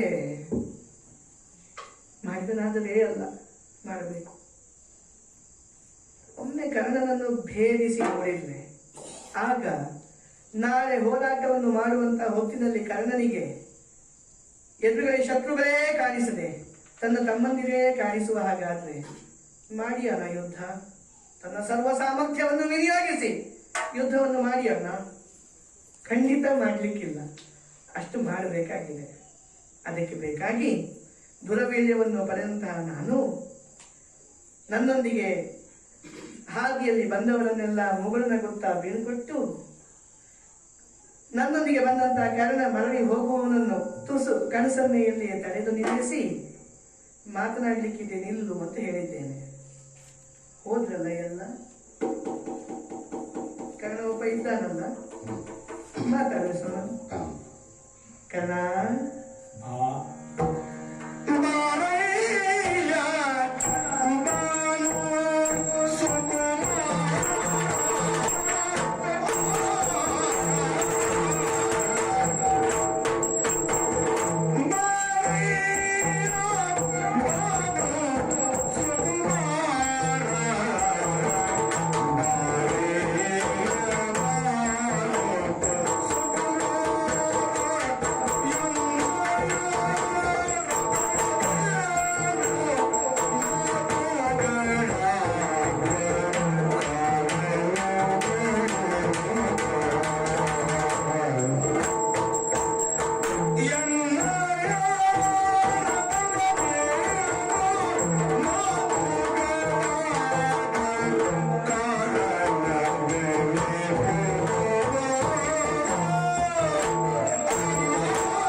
ಸನ್ನೆಗೆ ಹ್ಮ್ ನಾನು ಯಾವ ಅರ್ಥ ಎಣಿಸಿದ್ದೇನೋ ಅದೇ ಅರ್ಥ ನಿನ್ನಲ್ಲಿ ಸ್ಫುರಿಸಿತಲ್ಲ. ಒಂದರ್ಥದಲ್ಲಿ ಹ್ಮ್ ಈ ಕಡೆಗಣ್ಣ ನೋಟವನ್ನ ಅರ್ಥ ಮಾಡಿಕೊಳ್ಳುವಲ್ಲಿ ಕರ್ಣನಷ್ಟು ಯಾರೂ ಪರಿಣತರಲ್ಲ. ಅಂತೂ ದುರ್ಯೋಧನೊಂದಿಗೆ ಇದ್ದದ್ದಕ್ಕೆ ಸಾರ್ಥಕ. ಅಷ್ಟೇ, ಅದರ ಅರ್ಥ ಇನ್ನೇನು ಅಲ್ಲ. ಯಾವ ಯಾವ ಕಡೆಗಣ್ಣ ನೋಟಕ್ಕೆ ಏನೇನು ಅರ್ಥ ಅಂತ ಸರಿ ಹೇಳಿಕೊಟ್ಟಿದ್ದಾನೆ ಅಂತ ಆಯ್ತು. ಒಳ್ಳೆ ಕರ್ಣವೂ ಇದೆ, ಹೌದು, ಒಳ್ಳೆ ಕಣ್ಣುಗಳೂ ಇದೆ ನನಗೆ. ಕೇಳಿದ್ದೇನೆ, ನೋಡಿದ್ದೇನೆ. ಇವತ್ತಿನ ಸಂಧಾನದ ಸಭೆಯಲ್ಲಂತೂ ಸಂಪೂರ್ಣ ನೋಡಿದ್ದೇನೆ. ಅವ ಮಾತಾಡುವುದಕ್ಕೆ, ಆದ್ರೆ ಅವ ಆಡುವಂತ ಮಾತಿಗೆ ಶ್ರುತಿ ನೀನೆ. ಶ್ರುತಿಯಲ್ಲಿ ನೀನೇ ಇದ್ದವ. ಏನೇ ಮಾತಾಡುವುದಾದ್ರು ನೋಡುವುದು ನಿನ್ನ ಕಡೆಗೆ, ಕಿವಿ ಇರುವುದು ನಿನ್ನ ಕಡೆಗೆ, ಮಾತಾಡುವುದು ಮಾತ್ರ ನನ್ನಲ್ಲಿ. ಆಗ್ಲೇ ಅರ್ಥ ಆಯ್ತು ನೀನೇನು, ನೀನೆಷ್ಟು. ದುರ್ಯೋಧನೊಂದಿಗಿರುವಂತ ನಿನ್ನ ಬಾಂಧವ್ಯ ಏನು, ಎಷ್ಟು ಎನ್ನುವುದು ಆಗ್ಲೇ ಅರ್ಥ ಆಗಿತ್ತು ನನಗೆ. ಹಾಗಾಗಿ ಅವನು ನಿನಗೆ ಗೊತ್ತಾಗಬೇಕು ಅಂತಲೇ ನೋಡಿದಯ ಕಾರಣ ಅಂತ ಕೇಳಿದ್ದು ನನಗೆ ಸಭೆ. ಆದ್ರೆ ನೀನು ಒಂದು ಅಕ್ಷರವೂ ಮಾತಾಡಿದವ ಅಲ್ಲ. ಸಭೆ, ಸಂಧಾನದ ಸಭೆಯಲ್ಲಿ ಕರ್ಣ ದುಶ್ಯಾಸನರು ಹೇಗೆ ನಿಂತಿದ್ರು ಅಂತ ಹೇಳಿದ್ರೆ ಶಿಸ್ತಿನ ವಿದ್ಯಾರ್ಥಿಗಳು ಹೇಗಿರ್ಬೇಕು ಹಾಗೆ ಅಲ್ವಾ? ಬೇರೆ ಎಲ್ಲ ಕಡೆಯಲ್ಲಿ ಅವರಿಗೆ ಕೆಲಸ ಉಂಟು. ಸಂಧಾನದ ಸಭೆಯಲ್ಲಿ ಮಾತ್ರ ಹಾಗಲ್ಲ. ಮಧ್ಯದಲ್ಲಿ ಕೌರವ, ಆಚೆ ದುಶ್ಯಾಸನ ದೊಡ್ಡ ಮುಂಡಾಸು, ಈಚೆ ಇನ್ನೊಬ್ಬ. ಅಂತೂ ನೀವು ಅವ ಹೇಳಿದ್ದಕ್ಕೆಲ್ಲ ಹೂ ಹಾಕುತ್ತಾ ನಿಂತವ್ರು. ಆದ್ರೆ ಕೊನೆಯಲ್ಲಿ ಬಾ ಕಟ್ಟುವ ಅಂತ ಹೇಳಿದ್ರೆ ಕಟ್ಟುವುದಕ್ಕೆ ಹಗ್ಗ ತಂದವ ನೀನೆ. ಆಗ ನಾನು ನೋಡಿದ ಕರ್ಣನಿಗೂ ಈಗ ನನ್ನೊಂದಿಗೆ ಕಾಲ ಹೆಜ್ಜೆ ಹಾಕುತ್ತಾ ಬಂದಂತ ಕರ್ಣನಿಗೂ ಮುಖವನ್ನು ನೋಡಿದಾಗಲೇ ನನಗೊಂದು ವ್ಯತ್ಯಾಸವಾಗಿ ಕಾಣಿಸ್ತದೆ. ಬಹುಶಃ ಕಟ್ಟುವುದಕ್ಕೆ ಬಂದ, ನನ್ನನ್ನು ಕಟ್ಟುವುದಕ್ಕೆ ಬಂದಾಗ ನಾನು ತೋರಿದಂತಹ ವಿಶ್ವರೂಪ, ಆ ವಿಶ್ವರೂಪವನ್ನು ನೋಡಿದ ಕ್ಷಣದಲ್ಲಿ ಬಹುಶಃ ನೀನು ಮೊದಲು ಏನಾಗಿದ್ದೀಯೋ ಅದಕ್ಕಿಂತ ಹೆಚ್ಚು ಪ್ರಗಲ್ಭನೂ ಈಗ ಆಗಿರಬಹುದು ಅಂತ ಅನ್ನಿಸ್ತದೆ. ಆಗಲೇಬೇಕು. ನಿನ್ನನ್ನು ನೋಡಿದ್ರೆ ಭಾನು ಸುಕುಮಾರನಂತೆ ಕಾಣಿಸ್ತಾ ಇದ್ದೀನಿ. ಅಂದ್ರೆ ಭಾನು ಸುಕುಮಾರ ಅಂತ ಯಾರು ಅಂತ ಹೇಳುವುದಕ್ಕೆ ಪ್ರಪಂಚ ಒಪ್ಪಿದಂತಹ ಸುಕುಮಾರರು ಇಬ್ರು. ಆ ಸೂರ್ಯನಿಗೆ ಒಬ್ಬ ಶನಿ, ಇನ್ನೊಬ್ಬ ಯಮ. ಒಬ್ಬ ಶನಿ. ನಿನ್ನನ್ನು ನೋಡಿದ್ರೆ ಪಾಂಡವರ ಮಟ್ಟಿಗೆ ನೀನು ಎರಡೂ ಹೌದು, ಆ ಮಟ್ಟಿಗೆ ನೀನು ಭಾನು ಸುಕುಮಾರ ಹೌದು. ಅದು ನಾನು ಹೇಳಿದ್ದ ಆ ಕಾರಣದಿಂದ ಭಾನು ಸುಕುಮಾರ ಅಂತ ಎಣಿಸಬೇಡ. ನಿನ್ನ ಮುಖ ನೋಡಿದ್ರೆ, ನಿನ್ನ ವರ್ಚಸ್ಸನ್ನು ನೋಡಿದ್ರೆ ಯಾರೇ ಆದರೂ ಸೂರ್ಯನಂತಹ ವರ್ಚಸ್ಸಿದ್ದವ ಅಂತ ಕಣ್ಣು ಮುಚ್ಚಿ ಹೇಳ್ಬೋದು. ಆ ಕಾರಣಕ್ಕಾಗಿ ಭಾನು ಸುಕುಮಾರನಾಗಿ ನೀನು ನನ್ನ ಕಣ್ಣಿಗೆ ಗೋಚರಿಸುವುದೇ ಹೊರತು ಬೇರೇನು ಅಲ್ಲ. ಯಾಕಪ್ಪ, ನೀನು ನಾನು ಒಂದೇ. ಹೌದಪ್ಪ, ನೀನು ಅಷ್ಟೇ. ಗಂಗೆಯಲ್ಲಿ ತೇಲಿ ಬಂದವ, ಯಾರೋ ಸಾಕಿದವರು. ನಾನು ಅಷ್ಟೇ, ನನ್ನ ಹೆತ್ತಪ್ಪೆ ಒಬ್ಳು, ಆದ್ರೆ ನನ್ನನ್ನು ಸಾಕಿದವರು ಇನ್ನೊಬ್ಳು. ಅಲ್ಲಿಗೆ ನಾನು ಒಂದೇ, ನೀನು ಒಂದೇ. ನಾನು ಯದುವಂಶದವನು ಅಂತ ಗುರುತಿಸಲ್ಪಡ್ಬೇಕಾದ್ರೆ ಮೊದಲು ಗೋವರನಾಗಿಯೇ ಇದ್ದವನಲ್ಲವೇ? ಗೋವರದ ಕೇರಿಯಲ್ಲಿ ವೈಶ್ಯರಂತೆ ತಿರುಗುತ್ತಾ ಇದ್ದಂತ ನಾನು. ನೀನು ಅಷ್ಟೇ, ನೀನು ದಲಿತ ನೇತಾರ. ನಿನ್ನ ಬಾಲ್ಯವೇ ಎಲ್ಲರ ಭತ್ಸನೆಗೆ ಒಳಗಾಗಿ ಒಬ್ಬ ದಲಿತನಾಗಿ ಗುರುತಿಸಲ್ಪಟ್ಟವ. ನಾನು ಅಷ್ಟೇ. ಹಾಗಾಗಿ ದೂರ ನಿಲ್ಲುವುದು ಯಾಕೆ? ನಿನ್ನಲ್ಲೇ ಆಡಬೇಕಾದಂತ ಒಂದೆರಡು ಮಾತುಗಳುಂಟು. ನೀನು ಕೆಳಗಿರುವುದು, ನಾನು ರಥದ ಮೇಲಿರುವುದು, ಇದೆಲ್ಲ ಸರಿಯಾಗ್ಲಿಕ್ಕಿಲ್ಲ. ಬಾರಪ್ಪ, ಹೀಗೆ ಬಾ. ಈ ನನ್ನ ರಥದ ಮೇಲೇರು, ರಥದ ಒಟ್ಟಿಗೆ ನನ್ನ ತೊಡೆ ಸೋಂಕಿನಲ್ಲೇ ಕೊಳ್ಳಿರು. ಆಗ ನಾನಾಡುವಂತ ಮಾತುಗಳು ನಿನ್ನ ಕಿವಿಗೆ ಸರಿಯಾಗಿ ತಲುಪೀತು ಅಂತ ನನಗೆ ಅನ್ನಿಸ್ತದೆ. ದೂರ ನಿಲ್ಲುವುದು ಯಾಕೆ? ದೂರ ನಿಲ್ಲುವುದು ಯಾಕೆ? ನೀನು ಶ್ರುತಿ, ನಾನು ಮೃದಂಗ, ಎಲ್ಲರೂ ಒಟ್ಟಾಯ್ತು ಅಂತ ಆದ್ರೆ ಎಷ್ಟು ಚೆನ್ನಾಗಿರ್ತಿಲ್ಲ. ಶ್ರೀನಾಥ,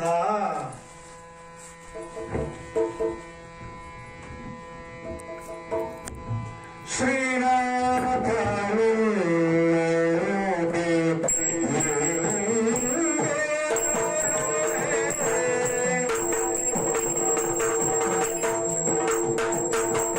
ಶ್ರೀನಾಥ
ಲಕ್ಷ್ಮೀನಾಥನೊಂದಿಗೆ ನಿಜವಾಗಿರುವುದು ನೀವು. ಪಾಂಡವರದ್ದೆಲ್ಲ ಸರ್ವಸ್ವ ಲಕ್ಷ್ಮಿಯನ್ನು ತೆಗೆದುಕೊಂಡವ ಅವ. ಅವರೊಟ್ಟಿಗಿರುವಂತ ನೀವು ನಮ್ಮನ್ನು ಕರೆಯುತ್ತ ಹೀಗೆ? ಆದ್ರೂ ನೀನು ಪಾಂಡವರೊಟ್ಟಿಗೆ ಇರುವುದಲ್ವಾ? ಅಥವಾ ನಾನಲ್ಲೇ ಕೌರವನ ಸಭೆಯಲ್ಲಿ ನೀನು ಕಾಣುವ ಕರ್ಣನಿಗೂ ಕೌರವನ ಇಚ್ಛಾಶಕ್ತಿಗೋ ಉದ್ದೇಶಕ್ಕೋ ಧಕ್ಕೆ ಬಾರದಿರುವ ಸ್ಥಳದಲ್ಲಿ ಇರುವ ಕರ್ಣನಿಗೂ ಬಹಳ ವ್ಯತ್ಯಾಸ ಇದೆ ದೇವರೇ. ನಿನ್ನ ನಡೆ, ನಿನ್ನ ನುಡಿ, ನನ್ನೊಂದಿಗೆ ನೀನು ತೋರುತ್ತಿರುವಂತಹ ವಿನಯ, ನನಗೆ ತೋರಿಸುತ್ತಿರುವಂತಹ ಗೌರವ ಇತ್ಯಾದಿಗಳನ್ನು ನೋಡಿದ್ರೆ ಅಲ್ಲಿಗೂ ಇಲ್ಲಿಗೂ ವ್ಯತ್ಯಾಸ ಯಾರಿಗಾದರೂ ಕಾಣಿಸ್ತದೆ. ಹೌದಲ್ಲ? ಹೌದು. ನನ್ನನ್ನು ಮಾತ್ರ ಏಕಾಂತಕ್ಕೆ ಕರೆದಾಗಲೇ ನಾನು ಭಯಗೊಂಡಿದ್ದೆ. ಯಾಕಪ್ಪ? ಯಾಕೆಂದ್ರೆ ಎಲ್ಲರ ಎದುರಿಗೆ ಕೃಷ್ಣ ಎಷ್ಟು ಪ್ರಭಾವ ಬೀರುವ ವ್ಯಕ್ತಿ ಎನ್ನುವುದನ್ನ ಕಣ್ಣಾರೆ ಕಂಡ ನಂತರ ಓಹೋ, ಏಕಾಂತದಲ್ಲಿ ಕೃಷ್ಣ ಯಾಕೆ ಕರೀತಾನೆ ಅನ್ನುವ ಭಯ ನನಗೆ ಕಾಡದೇ ಇದ್ರೆ ಹ, ನಾನು ಓದಿದ್ದೇನು ವ್ಯರ್ಥವೇ ಸರಿ. ಓಹೋ, ಸಭೆಯ ವಿಷಯ ಬಿಡೋಣ. ಹ, ಸಭೆಯಲ್ಲಿ ನನ್ನ ಅನಿವಾರ್ಯತೆ ಏನು ಅನ್ನುವುದನ್ನು ನಿನಗೆ ನಾನೇನು ವಿಶೇಷವಾಗಿ ಹೇಳಬೇಕಾದ್ದಿಲ್ಲ.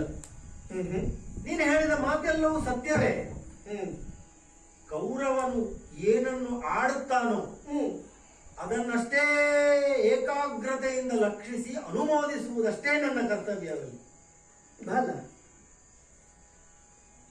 ಹಾಗಾಗಿ ಕೌರವನ ಸಭೆಯಲ್ಲಿ ಕರ್ಣ ಹೇಗಿದ್ದ ಅಂತ ಯಾರಾದ್ರೂ ನೋಡ್ತಾರೆ ಅಂತಾದ್ರೆ ಆ ಮಾತಿಗೆ ಅಷ್ಟು ಬೆಲೆ ಬರುವುದಿಲ್ಲ.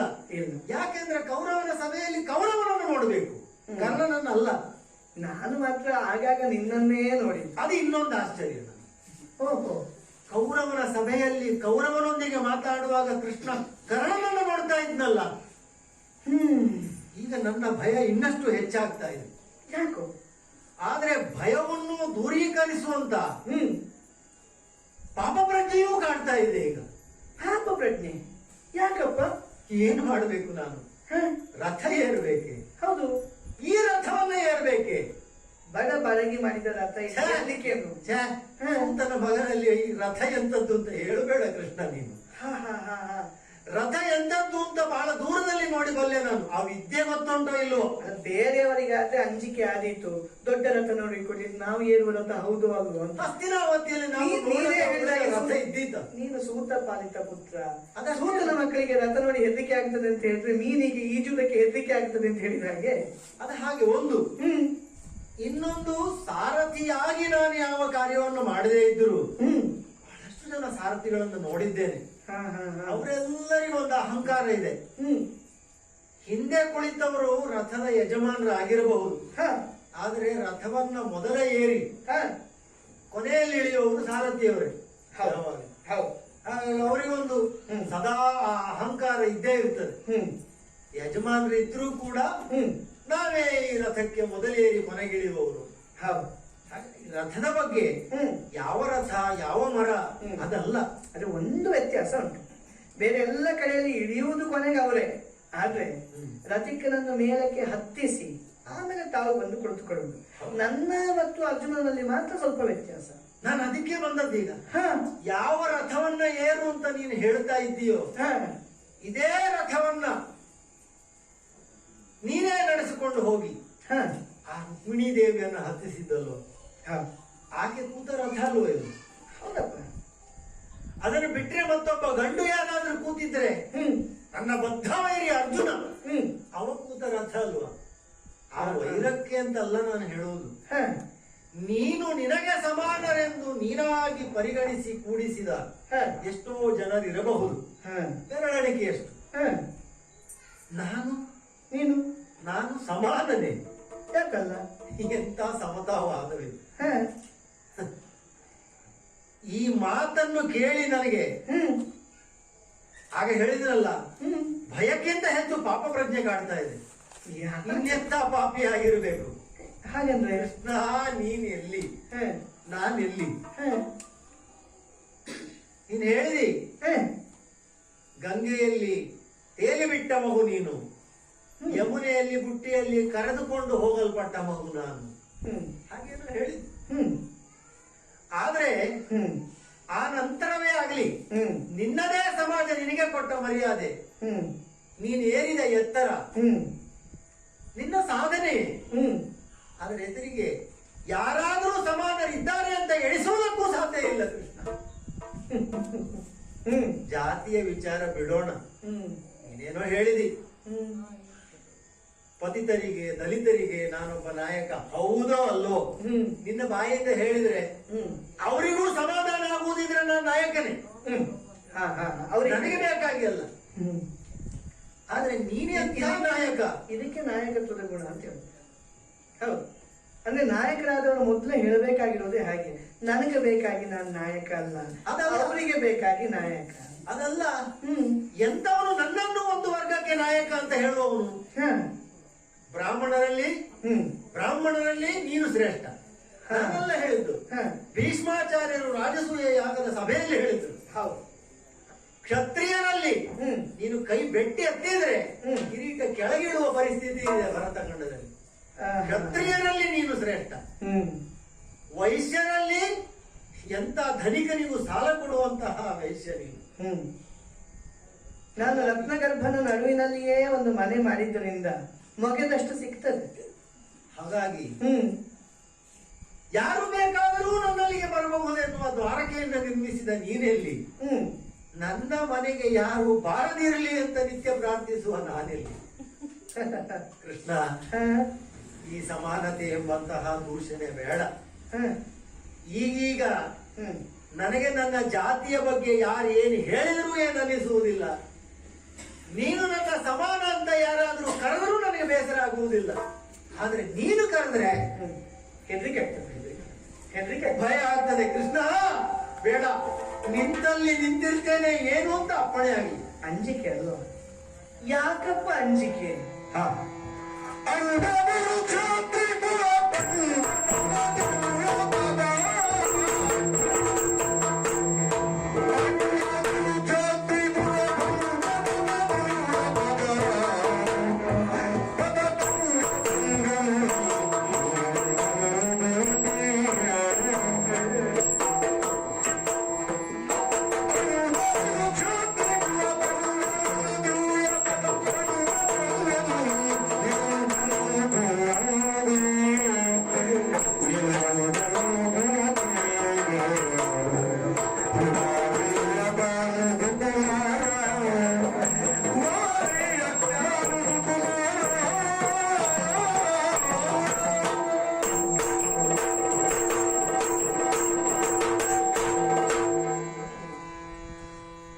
ಕೃಷ್ಣ ಮೃಗ ಅಂತ ಒಂದು ಉಂಟಂತೆ.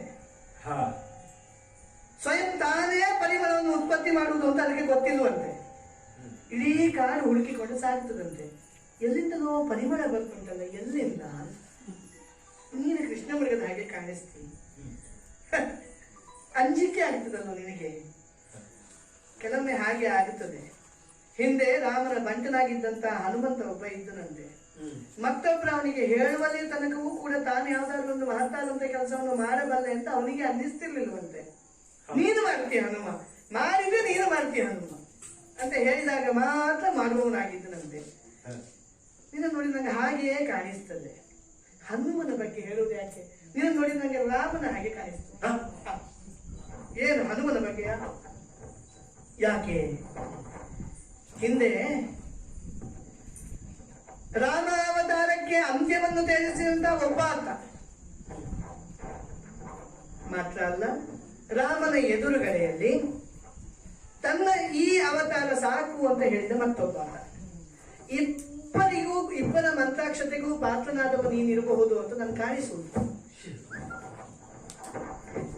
ಒಬ್ಬ ಬರ್ತಾನೆ ಅಂತ ಗೊತ್ತಾಯಿತು ಅಂತ ಆದ್ರೆ ಪ್ರಪಂಚದಲ್ಲಿ ಹುಟ್ಟಿದ ಕ್ಷತ್ರಿಯರೆಲ್ಲ ತಲೆಮರೆಸಿ ನಿಲ್ತಿದ್ರಂತೆ. ಅದೇ ರಾಮನ ಅಪ್ಪ ಅವನೊಬ್ಬ ಬರ್ತಾನೆ ಅಂತ ಗೊತ್ತಾದ್ರೆ 308 ಬಾರಿಯೋ 310 ಬಾರಿಯೋ ಮದುವೆ ಆಗಿದ್ದಂತೆ.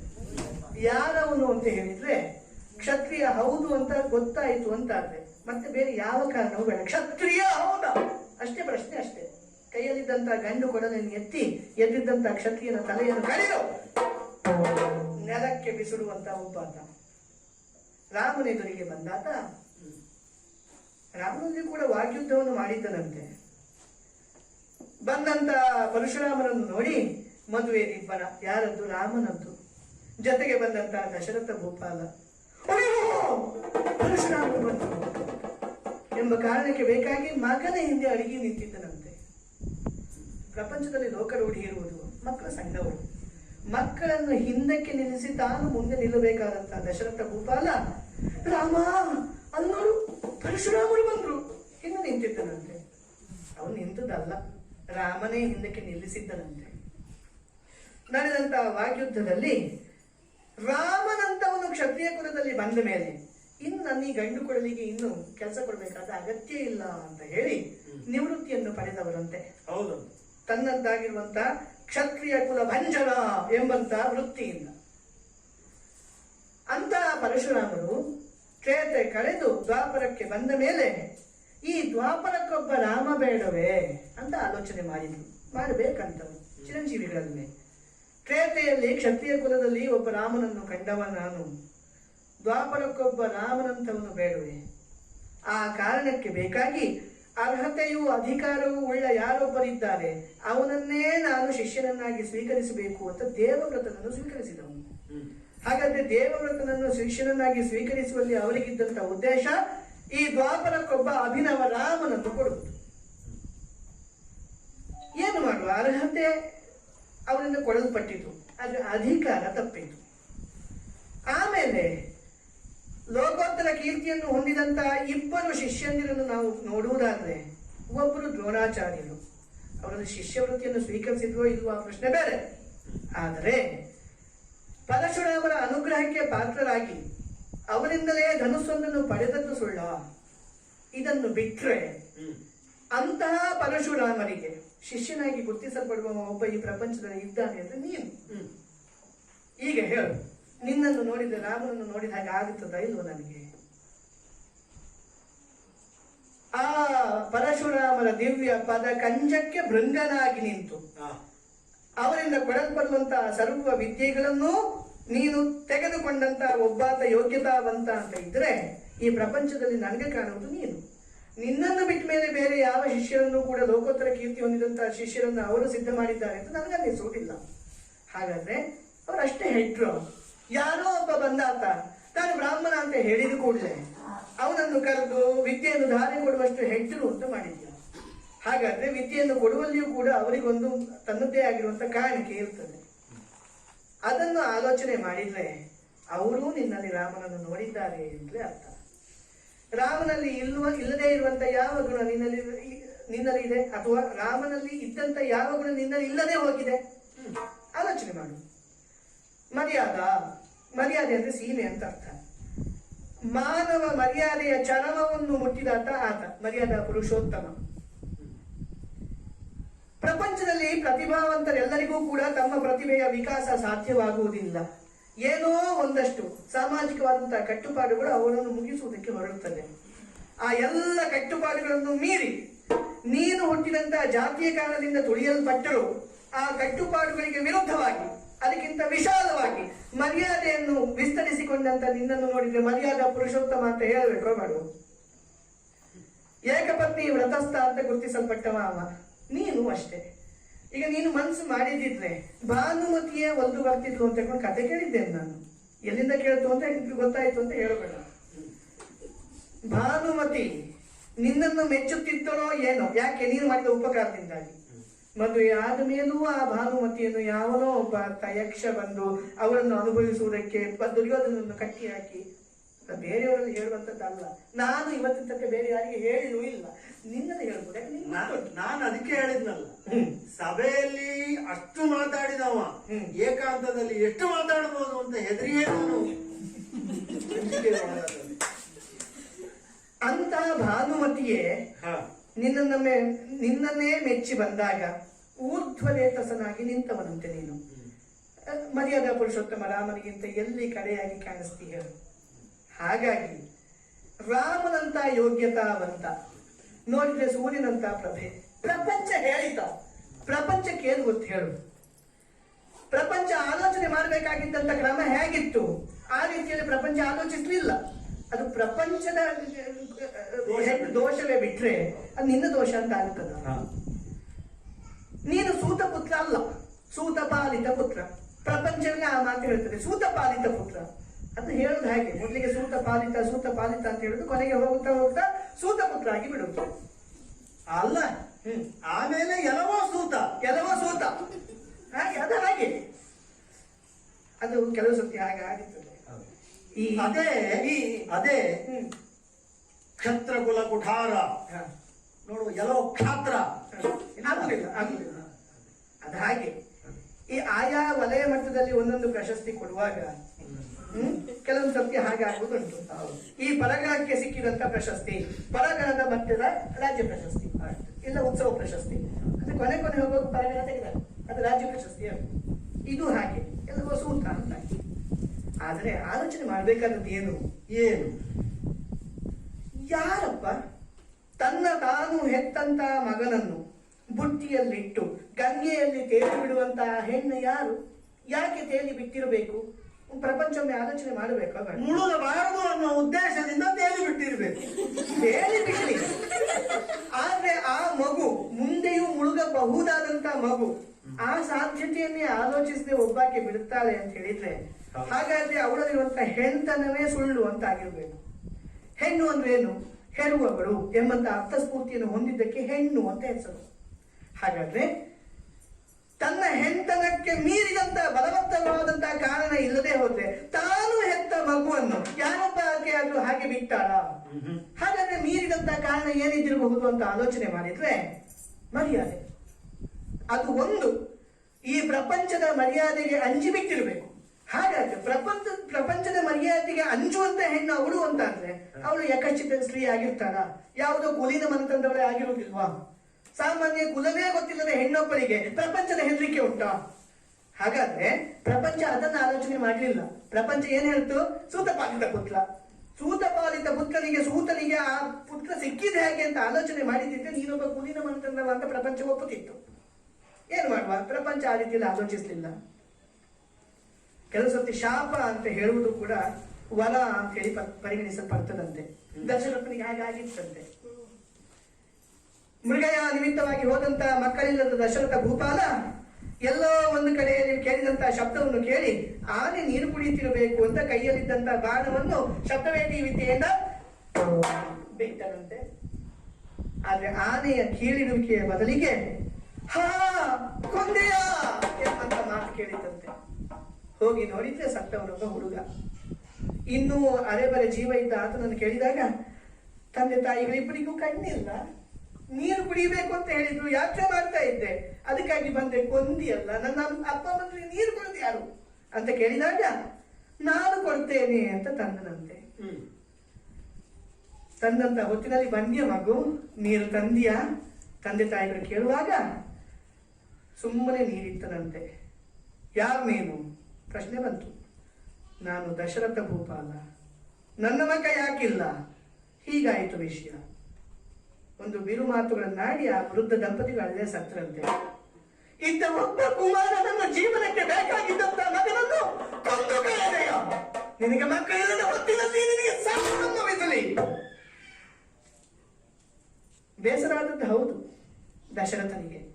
ಆಮೇಲೆ ಸಂತೋಷದಿಂದ ಬಳಸಿ ಕುಣಿದಾಗಿದ್ದನಂತೆ. ಯಾಕೆ? ಮಕ್ಕಳೇ ಇಲ್ಲ. ಮಕ್ಕಳಿಲ್ಲದಾಗ ಸಾವು ಸಂಭವಿಸಲಿ ಅಂತ ಹೇಳಿದ್ರೆ ಮಕ್ಕಳಾಗುತ್ತದೆ ಅಂತ ಹೇಳಿದ ಹಾಗಾಯ್ತು. ಅದು ಶಾಪವಾ? ಅದು ವರ. ನಿನಗೊಂದು ಶಾಪ ಸಿಕ್ಕಿಲ್ವೇ? ಯಾವುದೋ ಒಂದು ವಜ್ರ ದೊಮ್ಮಿ ಬಂದು ಕೊನೆಯುತ್ತಿದ್ದಂತ ಹೊತ್ತಿನಲ್ಲಿ ಗುರುಗಳನ್ನು ನನ್ನ ತಲೆಯ ಮೇಲೆ ಇಟ್ಟುಕೊಂಡು ಆ ನಿನಗಾಗುತ್ತಿರುವಂತ ಯಾತನೆಯನ್ನು ಕಡೆಗಾಣಿಸಿ ಗುರುಗಳ ನಿದ್ರೆಗೆ ಭಂಗ ಬರಬಾರ್ದಂತ ಕಾರಣಕ್ಕಲ್ವ ಶಾಪ ಸಿಕ್ಕಿದ್ದು ನಿನಗೆ ಗುರುಗಳಿಂದ. ಆ ಒಂದು ಶಾಪ. ಹೌದು. ಹೀಗಿದ್ದೀಯಂತಾದ್ರೆ ಇಷ್ಟು ಸಹಿಷ್ಣುತೆ ಬರುವುದು ಕ್ಷತ್ರಿಯನಿಗೆ ಮಾತ್ರ. ನೀನು ಕ್ಷತ್ರಿಯ, ನೀ ಬ್ರಾಹ್ಮಣರಲ್ಲ. ಹಾಗಾಗಿ ಶಾಪ. ಸಂತೋಷ ಆಗಬೇಡುವ? ನೀ ಈ ಮಾತನ್ನು ಹೇಳಿದ್ರೆ ಅದನ್ನು ಶುದ್ಧರಾಯ ಸತ್ತ ಪ್ರಪಂಚ ಒಪ್ಪಬೇಡುವ? ನೀನು ಕ್ಷತ್ರಿಯ ಅಂತ ಹೇಳಿ ಗುರುಗಳು ಅಷ್ಟಕ್ಕೆ ಹೇಳಿ ನಿಲ್ಲಿಸ್ಲಿಲ್ಲಲ್ಲ ಕೃಷ್ಣ. ಇಷ್ಟಾದ್ರೂ ಹೇಳಿದ್ರಲ್ಲ. ಅಲ್ಲ, ಅಷ್ಟು ಹೇಳಿದವರು ನೀನು ಹೇಳಿದ ಸತ್ಯ ಶೋಧನೆಯನ್ನ ಯಾರಾದ್ರೂ ಮಾಡಬೇಕಿತ್ತು. ಹೌದು, ನೀನು ಹೇಳಿದೆಯಲ್ಲ, ಬುಟ್ಟಿಯಲ್ಲಿ ಆಭರಣ ಇಟ್ಟು ತೇಲಿ ಬಿಟ್ಟವರು ಯಾರು? ಹಸ್ತಿನಾವತಿಯಲ್ಲಾದ್ರೂ ಯಾರಾದ್ರೂ ವಿಚಾರಣೆ ಮಾಡಿದ್ದಿದ್ರೆ? ಮಾಡ್ಲಿಲ್ಲ. ಅದೇ ಹೇಳಿದ್ದು. ಅದೇ ಯಾಕೆ ಮಾಡ್ಲಿಲ್ಲ? ಹೆತ್ತ 7 ಮಕ್ಕಳನ್ನು ಗಂಗೆಗೆ ಬಿಸಾಡಿದವರು ಇದ್ರು ಹಸ್ತಿನಾವತಿಯಲ್ಲಿ ಮೊದಲು. ಹೌದು, ಅದಕ್ಕೆ ಮಾಡ್ಲಿಲ್ಲ. ಹೌದು. ಆದ್ರೆ ಆ ಮಕ್ಕಳೆಲ್ಲವೂ ಮುಳುಗಿದ್ದು ಸತ್ಯ, ನೀನು ಮಾತ್ರ ತೇಲಿದ್ಯಲ್ಲ. ನೀನು ಕ್ಷತ್ರಿಯ ಹೌದು ಅಂತ ಗೊತ್ತಾದ ಪರಶುರಾಮರು ಯಾರು ಹಾಗಾದರೆ ಅಂತ ಸತ್ಯಾಗ್ರಹವನ್ನು ಅವರು ಮಾಡಿದಿರಾ? ಅವರು ಮಾಡ್ಲಿ. ಅಷ್ಟೇ, ಮತ್ತೇನು? ಅರ್ಥಕ್ಕೆ ನಿಲ್ಲಿಲ್ಲ. ಹಾಗಾಗಿ ಹೇಳಿ ಅರ್ಥಕ್ಕೆ ನಿಲ್ಲಿಲ್ಲ. ಕರ್ಣ, ನಾನು ಇದನ್ನು ಯಾಕೆ ಹೇಳಿದೆ? ಇದನ್ನೆಲ್ಲ ನೋಡಬೇಕಾದಂತ ಪ್ರಪಂಚ ನಿನ್ನನ್ನು ಗುರ್ತಿಸಬೇಕಾಗಿದ್ದ ಕ್ರಮ ಬೇರೆ.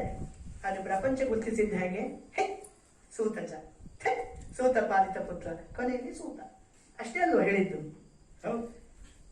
ಅದೇ ಪರೀಕ್ಷಾ ರಂಗದಲ್ಲಿ ಅರ್ಜುನ ಮಾಡಿದಂತ ಎಲ್ಲವನ್ನು ನೀನು ಮಾಡಿ ತೋರಿಸಿದ್ದೆ. ಹಾಗಾಗಿ ನಿನ್ನಲ್ಲಿದ್ದಂತ ಬಿಲ್ವಿದ್ಯಾ ಪ್ರಾವೀಣ್ಯತೆ ಯಾರಾದ್ರೂ ಗುರ್ತಿಸಿಲ್ವಾ? ಸೇರಿದಂತವರೆಲ್ಲ ಗುರ್ತಿಸಿದ್ದೇನನ್ನು? ಯಾರು ನೀನು? ಯಾರು ನೀನು? ನೀನು ಯಾರು? ಯಾರು? ನಿನ್ನ ಅಪ್ಪ ಎದುರಿಗೆ ಬಂದ, ಹೇ ಅತಿರಥದ ಮಗನ, ನೀನು ಮಾಡಿದ ಅಷ್ಟೂ ಸಾಧನೆಯನ್ನು ನೋಡುವುದಕ್ಕೆ ಅವರಿಗೆ ಕಣ್ಣಿಲ್ಲ ಅಂತ, ನಿನ್ನ ಸಾಧನೆ ಶೂನ್ಯ ಅಲ್ಲ ಅಂತ ಅದನ್ನು ಹೇಳುವುದಕ್ಕೆ ಹೊರಟವ ನಾನು. ಪ್ರಪಂಚ ನಿನ್ನನ್ನು ಗುರ್ತಿಸಬೇಕಿತ್ತು, ಏನು ಮಾಡುವ? ಪ್ರಪಂಚಕ್ಕೆ ಗುರ್ತಿಸುವ ಕಣ್ಣಿಲ್ಲ. ಆದ್ರೆ ನೀನೇನು ಅಂತ ನಿನಗೆ ಗೊತ್ತುಂಟಲ್ಲ. ನೀನು ನಿನ್ನೊಂದಿಗೆ ಬರುವುದಕ್ಕೆ ಅಂಜುತ್ತೇನೆ ಅಂತ ಹೇಳ್ತೀಯ. ವರ್ಣಾಶ್ರಮಗಳು ಬಂದದ್ದು ಹೇಗೆ? ಅಂತಸ್ಥರಾಗಿರುವಂತ ಅವರದ್ದಾಗಿರುವಂತ ಪ್ರತಿಭೆಯಿಂದ ವರ್ಣಗಳು ಗುರುತಿಸಲ್ಪಡುವುದು. ಯಾರಲ್ಲಿ ಕ್ಷಾತ್ರ ಉಂಟು ಅವನು ಕ್ಷತ್ರಿಯ. ಕ್ಷತ್ರಿಯನ ಹೊಟ್ಟೆಯಲ್ಲಿ ಹುಟ್ಟಿದ ಕಾರಣಕ್ಕೆ ಮತ್ತೊಬ್ಬ ಕ್ಷತ್ರಿಯನಾಗ್ತಾನೆ ಅಂತ ಹೇಳುವುದು ಅದು ಜಾತಿ. ಜಾತ ಅಂದ್ರೆ ಹುಟ್ಟಿದ ಕಾರಣದಿಂದ ಬರುವುದಕ್ಕೆ ಜಾತಿ ಅಂತ ಹೆಸರು, ಅದು ವರ್ಣ ಅಲ್ಲ. ನಿನ್ನ ಹುಟ್ಟು ಹೇಗಾಯ್ತು ಪ್ರಪಂಚಕ್ಕೂ ಗೊತ್ತಿಲ್ಲ, ನೀನು ಎಲ್ಲಿ ಹುಟ್ಟಿದ್ದು ಯಾರಿಗೂ ಗೊತ್ತಿಲ್ಲ. ಹಾಗಾದ್ರೆ ನಿನ್ನನ್ನು ಗುರುತಿಸಬೇಕಾದದ್ದು ನಿನ್ನ ವರ್ಣದಿಂದ. ನೀನು ಮಾಡುತ್ತಿರುವಂತಹ ಕಾಯಕ, ನಿನ್ನ ಪ್ರತಿಭೆ, ನಿನಗಿರುವಂತಹ ಮನೋವೃತ್ತಿ ಇತ್ಯಾದಿಗಳನ್ನು ನೋಡಿದ್ರೆ ಕ್ಷತ್ರಿಯನಾಗಿ ಗುರುತಿಸಲ್ಪಡುವವನು. ಆದ್ರೆ ಅಲ್ಲಿ ಪ್ರಪಂಚ ನಿನ್ನಲ್ಲಿರುವಂತಹ ವರ್ಣವನ್ನು ಗುರುತಿಸಲಿಲ್ಲ, ನಿನ್ನ ಜಾತಿಯನ್ನು ಗುರುತಿಸುವುದಕ್ಕೆ ಆರಂಭ ಮಾಡ್ತು. ತಪ್ಪಿರುವುದು ಜನರಲ್ಲಿ, ನಿನ್ನಲ್ಲ. ಆ ಕಾರಣಕ್ಕೆ ಹೇಳೋದು, ನೀನು ಹೆದರಬೇಕಾದ ಅಗತ್ಯ ಇಲ್ಲ. ನೀನು ನನ್ನೊಂದಿಗೆ ಸಂತೋಷದಿಂದ ಕುಳಿತು ಮಾತಾಡಬಹುದು. ಮುರಮಧನ,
ಮುರಪಾಶವನ್ನ ಕತ್ತರಿಸಿ ಮುರಮಥನ ನೆನೆಸಿಕೊಂಡವನು ನೀನು. ಈಗ ಇಷ್ಟೂ ಎಲ್ಲ ನನ್ನ ಬಗ್ಗೆ ಹೊಗಳಿ ನಾನೇನು ಎನ್ನುವುದನ್ನ ನನಗೆ ತಿಳಿಯಪಡಿಸುವುದಕ್ಕೆ ಹೊರಟಿರುವ ದೇವರೇ, ಇದು ಇಷ್ಟು ಮಾಡುವುದು ನಾನು ನಿನ್ನ ಬಳಿ, ನಿನ್ನ ರಥವನ್ನೇರಿ ನಿನ್ನ ತೊಡೆ ಸೋಂಕಿನಲ್ಲಿ ಕೂತ್ಕೊಳ್ಳಬೇಕು ಅಂತ ಅಷ್ಟೇ. ಅಷ್ಟೇ ಇರ್ಲಿಕ್ಕಿಲ್ಲ. ಆದ್ರೆ ಅಷ್ಟೇ ಆದರೂ ಕೂಡ ನಾನು ಅಷ್ಟಕ್ಕೂ ಸಿದ್ಧನಿಲ್ಲ. ಕಾರಣ, ನಾನು ಸೂತನು. ನನ್ನನ್ನು ಪ್ರಪಂಚ ಸೂತ ಅಂತ ಹೀಗಳಿತಾ ಇದೆಯೋ, ನಾನು ಆ ಹೀಗಳಿಕೆಯಿಂದ ಖಿನ್ನನಾಗಿದ್ದೇನೋ, ಕುಂಜನಾಗಿದ್ದೇನೋ, ಇದೆಲ್ಲ ಈಗ ನನಗೆ ಒಂದು ವಿಷಯ ಅನ್ನಿಸುವುದಿಲ್ಲ. ನನ್ನ ಮುಂದಿನ ಮಾತು ಕೇಳಬೇಕು ಅಂತ ಆದ್ರೆ ನೀನೇನು ಎಂಬುದನ್ನು ಅರ್ಥ ಮಾಡಿಕೊಳ್ಳುವಂತ ಸ್ಥಿತಿಯಲ್ಲಿ ಕೇಳಬೇಕು. ಅದಕ್ಕಾಗಿ ಇಷ್ಟು ಮಾತು. ನನಗೆ ಈಗ ಏನು ಗೊತ್ತಾ, ನೀನ್ ಇಲ್ಲಿ ಬಂದು ನನ್ನ ಜೊತೆಯಲ್ಲಿ ಕೂತುಕೋ ಅಂತ ಹೇಳುವಾಗ ನಾನೇನು ಅನ್ನುವುದಲ್ಲ ದೇವರೇ ನನಗಿರುವ ವಿಷಯ, ಮತ್ತೆ ನೀನೇನು ಅನ್ನುವುದು.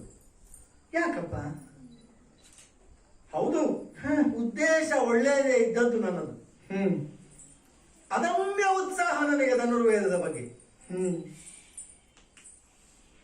ಸಾಕಿದ ತಂದೆಯ ವೃತ್ತಿ ಹ್ಮ್ ಸೂತ ವೃತ್ತಿ. ಹ್ಮ್ ನನಗೆ ಅದರಲ್ಲಿ ಮನಸ್ಸೇ ಇಲ್ಲ. ಹ್ಮ್ ಗುರುಗ್ರಾಮಕ್ಕೆ ಹೋದೆ. ಹ್ಮ್ ದ್ರೋಣಾಚಾರ್ಯರಿಗೆ ಆ ನಿರ್ಬಂಧ ಇಲ್ಲ. ಹ್ಮ್ ಅವರೇನು ಅವರ ಗುರುಗಳ ಹತ್ರ ಕಲಿಯುವಾಗ ಇಂಥವರಿಗೆ ಕಲಿಸ್ತೇನೆ, ಇಂಥವರಿಗೆ ಕಲಿಸುವುದಿಲ್ಲ, ಹಾಗೇನಿಲ್ಲ. ಅದಿಲ್ಲ. ನನ್ನ ಉತ್ಸಾಹವನ್ನಾದ್ರೂ ನೋಡಿ ನನಗೆ ಕಲಿಸಬಹುದಿತ್ತು. ಹ್ಮ್ ನೀನು ಹೇಳುವಾಗ ನೆನಪಾಗುವುದು. ಹ್ಮ್ ಇದನ್ನೆಲ್ಲ ನಾನು ಮರೆತು ಕೆಲವು ಕಾಲ ಆಗಿ ಹೋಗಿದೆ. ನಿನಗೆ ನೆನಪು ಮಾಡ್ಬೇಕಂತಲೇ ಕಲಿಯುವುದಲ್ವ ನಾನು ಅದೇ ಹೇಳಿದಲ್ಲ, ಅದಕ್ಕೆ ಭಯ ನನಗೆ. ಛೆ. ಇದನ್ನೆಲ್ಲ ನಾನು ಮತ್ತೆ ನೆನಪಿಸಬಾರದು ಅಂತ ಹ್ಮ್ ಒತ್ತಾಯಪೂರ್ವಕವಾಗಿ ಮರೆತ ವಿಷಯಗಳನ್ನೆಲ್ಲ ಮತ್ತೆ ನೆನಪು ಮಾಡಿಕೊಳ್ತೀನಿ. ಆದ್ರೆ ಒಂದು ಒಳ್ಳೆಯದಾಯ್ತು, ಹ್ಮ್ ಈ ನೆನಪು ಮಾಡಿಕೊಳ್ಳುವುದರಿಂದ ನಾನು ಯಾಕೆ ನಿನಗೆ ಸಮಾನನಲ್ಲ ಎನ್ನುವುದು ನಿನಗೆ ಗೊತ್ತಾಗದೆ ಹೋದ್ರು ನನಗೆ ಗೊತ್ತಾಗ್ತದಲ್ಲ, ನನಗೆ ಆ ಸಮಾಧಾನ. ಓಹೋ ಹಾಗೆ ಅಂಗಾಚಿ ಬೇಡಿದೆ ಗುರುಗಳೇ. ಹಾ ಒಮ್ಮೆ ನನ್ನ ಶರ ಸಂಧಾನವನ್ನು ನೋಡಿ, ಹಾ ಬೇಡ ಹ್ಮ್ ಬಿದಿರಿನ ಜೊತೆಯಾದರೂ ನಾನು ಬಾಣ ಬಿಡುವ ಸರಸವನ್ನು ನೋಡಿ ಹಾ ಆಮೇಲೆ ನಿರ್ಧರಿಸಿ. ಹ್ಮ್ ಮಾತು ಕೊಟ್ಟಿದ್ದೇನೆ, ಹಾ ಈ ಕ್ಷತ್ರಿಯ ಕುಮಾರರಿಗಲ್ಲದೆ ಅನ್ಯರಿಗೆ ನನ್ನ ವಿದ್ಯಾಭ್ಯಾಸ ಇಲ್ಲ. ಎಂತ ಅನ್ಯಾಯ! ಅವರ ಗುರುಗಳು ನೀನು ಕ್ಷತ್ರಿಯ ಹೌದಾ ಅಲ್ವಾ ಅಂತ ಅವ್ರು ಆಲೋಚನೆ ಮಾಡಲಿಲ್ಲ. ಅವರಿಗೆ ಗೊತ್ತಾಗುವುದಿಲ್ಲ ಅಷ್ಟು. ಹೌದು. ಅದು ಬಿಡಿ, ಅವರ ಗುರುಗಳಿಗೆ ಗೊತ್ತಾಗಲಿಲ್ಲ.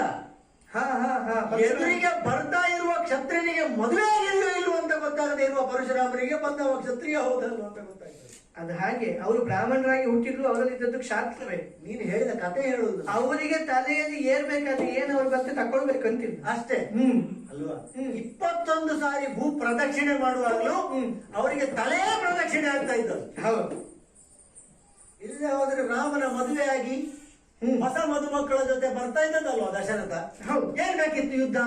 ಅಲ್ಲ ಮತ್ತೆ ಅಂಕಕ್ಕೆ. ಆದ್ರೆ ಒಂದು ಹೇಳ, ಅದು ಕೊಲ್ಲುವ ಕಾಯಕಕ್ಕೆ ಮತ್ತೆ ಯಾವುದನ್ನು ವಿವೇಚಿಸುವಂತ ಮನಸ್ಸಿರಬಾರ್ದು, ಆಗ ಕೊಲ್ಲಿಕ್ಕೆ ಆಗುವುದಿಲ್ಲ. ಹಾಗಾಗಿ ನನಗೆ ತೋರಿದ್ದು. ಹೌದು. ಇವರದ್ದು ಈ ಕಟ್ಟಳೆ ಆದ್ರೆ ಇವರ ಗುರುಗಳದ್ದು ಇನ್ನೊಂದು. ಬ್ರಾಹ್ಮಣರಲ್ಲದೆ ಇನ್ನು ಯಾರಿಗೂ ನಾನು ಧನುರ್ವೇದ ಕಲಿಸುವುದಿಲ್ಲ. ಹೌದು. ನಾನು ವೇಷ ಬರೆಸಿ ಹೋದೆ, ಒಪ್ಪಿದ್ದೇನೆ. ಬ್ರಾಹ್ಮಣ ವೇಷಧಾರಿಯಾಗಿ ಹೋದೆ. ಇವರ ಪೆಟ್ಟಿನಿಂದ ತಪ್ಪಿಸಿಕೊಳ್ಳಿಕ್ಕೆ ಕ್ಷತ್ರಿಯ ಮದುವೆ ಆಗ್ಬೋದಂತೆ. ಇವರಿಂದ 4 ವಿದ್ಯಾ ಕಲೀಲಿಕ್ಕೆ ನಾನೊಬ್ಬ ಬ್ರಾಹ್ಮಣ ಆಗಬಾರ್ದು. ಆ ಕಾಲದಲ್ಲಿ ಬಂದ ಯೋಚನೆ ಅಷ್ಟೇ. ಅದ್ರ ಕಾರಣ ನಿನಗೆ ಯಾರೋ ಹೇಳುವವರು ತಪ್ಪಾಗಿ ಹೇಳಿದ್ರು, ಅದಕ್ಕೆ ವಿಧಿ ಅಂತ ಹೆಸರು. ಕ್ಷತ್ರಿಯರಿಗೆ ಹೇಳಿಕೊಡುವುದಿಲ್ಲ ಅಂತ ಹೇಳಿದ್ದು ಬಿಟ್ರೆ ಬ್ರಾಹ್ಮಣರಿಗೆ ಹೇಳ್ತೇನೆ ಅಂತ ಅವರು ಹೇಳಿರಲಿಲ್ಲ. ನೀನು ಅದನ್ನು ಮತ್ತೊಂದು ರೀತಿಯಲ್ಲಿ ಅರ್ಥ ಮಾಡಿಕೊಂಡೆ. ನೀನ್ ನೇರ ಹೋಗಿ ನಾನು ಯಾರು ಗೊತ್ತಿಲ್ಲ ಅಂತ ಹೇಳಿದ್ದಿದ್ರೆ ಬಹುಶಃ ಹೇಳಿಕೊಡುತ್ತಿದ್ವು ಏನು. ಅಲ್ಲ, ನನಗೆ ಪರಶುರಾಮರಲ್ಲದೆ ಇನ್ನೊಬ್ರು ಗುರುಗಳು ಇದ್ದಿದ್ರೆ ನಾನು ಅದನ್ನು ಮಾಡ್ತಿದ್ದೆ. ನನಗೆ ಬೇರೆ ದಾರಿ ಇರಲಿಲ್ಲ. ಪರಶುರಾಮರ ಹತ್ರವೇ ಕಲಿಯಬೇಕು ನನಗೆ. ಆ ಕಾರಣಕ್ಕೆ ವಿದ್ಯಾ ಆಕಾಂಕ್ಷಿಯಾಗಿ ಬ್ರಾಹ್ಮಣ ಆಗಿ ಹೋದ್ರೆ ಅಲ್ಲ ಹೇಳುವವರಲ್ಲ ಅವರು. ಅದ ನಾನು ಹಾಗಾಗಿ ಬ್ರಾಹ್ಮಣನ ವೇಷ ಹಾಕಿ ಹೋದೆ. ನೀನು ಹೇಳಿದ್ದ ಹೌದು. ಗುರುಗಳ ಪದ ಪಂಕಜದ ಭೃಂಗನಾಗಿಯೇ ಇದ್ದೆ ನಾನು. ಹೌದು. ಆದ್ರೆ ಆ ಭೃಂಗ ಬಂದು ಕಚ್ಚಿದ್ದು ನನ್ನ ತೊಡೆಗೆ, ಹೌದಲ್ಲ? ಹಾ, ನಾನು ಭೃಂಗ ಅಂತ ಹೇಳಿದ ಕೂಡಲೇ ನಿನ್ಗೆ ಆ ಭೃಂಗ ನೆನಪಾಗುತ್ತದೆ. ಆಯ್ತು, ಕಚ್ಚಿತು. ನೆತ್ತರು ಹರಿಯುವುದನ್ನು ನಾನು ಸಹಿಸಿಕೊಂಡದ್ದರಿಂದ ನೀನು ಬ್ರಾಹ್ಮಣ ಅಂತ ಹೇಳುವುದಿಲ್ಲ ಅವರು, ನೀನು ಕ್ಷತ್ರಿಯ ಅಂತ ಹೇಳ್ತಾರೆ. ಅದೇ ಹೇಳಿದ್ದು ನಾನು ಅಂತ ನೋಡಿ. ಅವರಿಗೆ ಗೊತ್ತಿಲ್ಲದ ವಿಷಯವಾ? ಒಬ್ಬ ಕ್ಷತ್ರಿಯನ ಕ್ಷಮತೆ ಗೊತ್ತಾಗಬೇಕಾದ್ರೆ ರಕ್ತ ಹರಿಬೇಕಲ್ವ ಕೃಷ್ಣ? ಅದು ಪರಶುರಾಮನಿಗೆ ಗೊತ್ತಾಗಬೇಕಾದ್ರೆ. ಹೌದು. ಗುರುಗಳಲ್ಲಿ ಬೇಡಿಕೊಂಡೆ, ಗುರುಗಳೇ ತಪ್ಪಾಯ್ತು, ಇದರ ಹಿಂದೆ ದುರುದ್ದೇಶ ಇಲ್ಲ, ಇದರ ಹಿಂದೆ ಪರಶುರಾಮರ ಕ್ಷತ್ರಿಯ ದ್ವೇಷವನ್ನ ಇಮ್ಮಡಿಗೊಳಿಸುವ ಉದ್ದೇಶ ಏನಲ್ಲ, ಇದರ ಹಿಂದೆ ನುದು ವಿದ್ಯೆ ಕಲಿಬೇಕು ಅನ್ನೋ ತುಡಿತ. ಆಹಾ, ಸಿಟ್ಟು. ಬಹಳ ದಿವಸ ಆಗಿತ್ತು. ಯುಗ ಬದಲಾದ್ರೂ ಏನು ಸಿಟ್ಟು ಬದಲಾಗಲಿಲ್ಲ. ಅಂದ್ರೆ ಆಗ ಏರಿದ ರೀತಿಯಲ್ಲೇ ಈಗ ಮತ್ತೊಮ್ಮೆ ಏರಿತು. ನಾನು ಕಲಿಸಿಕೊಟ್ಟ ವಿದ್ಯೆ ನಿರ್ಣಾಯಕ ಘಟ್ಟಕ್ಕೆ ಬರುವಾಗ ಮರೆತು ಹೋಗ್ಲಿ.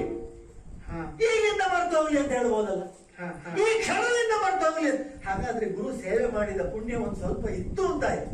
ಹೌದು. ಶಾಪ ಹೇಳ್ತೀನಿ ನೀನು, ನಾನು ಯಾಕೆ ನಿನಗೆ ಸಮಾನನಲ್ಲ. ಹ, ನೀನು ಹೋದಲ್ಲೆಲ್ಲ ವರವನ್ನೇ ಪಡೆದವನು ಕೃಷ್ಣ ಅಲ್ಲ. ನೀನು ಎಂತ ವ್ಯಕ್ತಿ. ಕಾಂಡವ ದಹನ ಪ್ರಕರಣದಲ್ಲಿ ಆ ಅಗ್ನಿ ಬಂದು ದೇವೇಂದ್ರ ಬಂದು ಏನು ವರ ಬೇಕು ದೇವರೇ ಅಪ್ಪಣೆ ಆಗಲಿ ಅಂತ ಕೇಳಿದಾಗ ಅರ್ಜುನನ ಸಾಂಗತ್ಯ ನನಗೆ ಸದಾಕಾಲ ಇರುವಂತೆ ಮಾಡು ಅಂತ ಕೇಳಿದವನು ನೀನು. ಹೌದು. ಬೇಕಾದವರಿಗೆ ಬೇಕಾದ ವರ ಕೊಡುವವನು. ನನ್ನ ಗೆಳೆಯನ ಸಖ್ಯ ನನಗೆ ಸದಾ ಇರಲಿ ಅಂತ ಕೇಳ್ತಿ. ನಿನಗೆ ನಾನು ಏನು ಸಮಾನ, ಹೇಗೆ ಸಮಾನ? ಗುರುವಿನಿಂದ ಶಾಪ, ಬ್ರಾಹ್ಮಣರ ಶಾಪ, ಗೋವನ್ನ ನಾನು ಬೇಕು ಅಂತ ಹತ್ಯೆ ಮಾಡಿದಿನ. ಕತೆ ವಿಸ್ತಾರ ಬೇಡ, ನಿನಗೆ ಗೊತ್ತಿರುವುದೇ.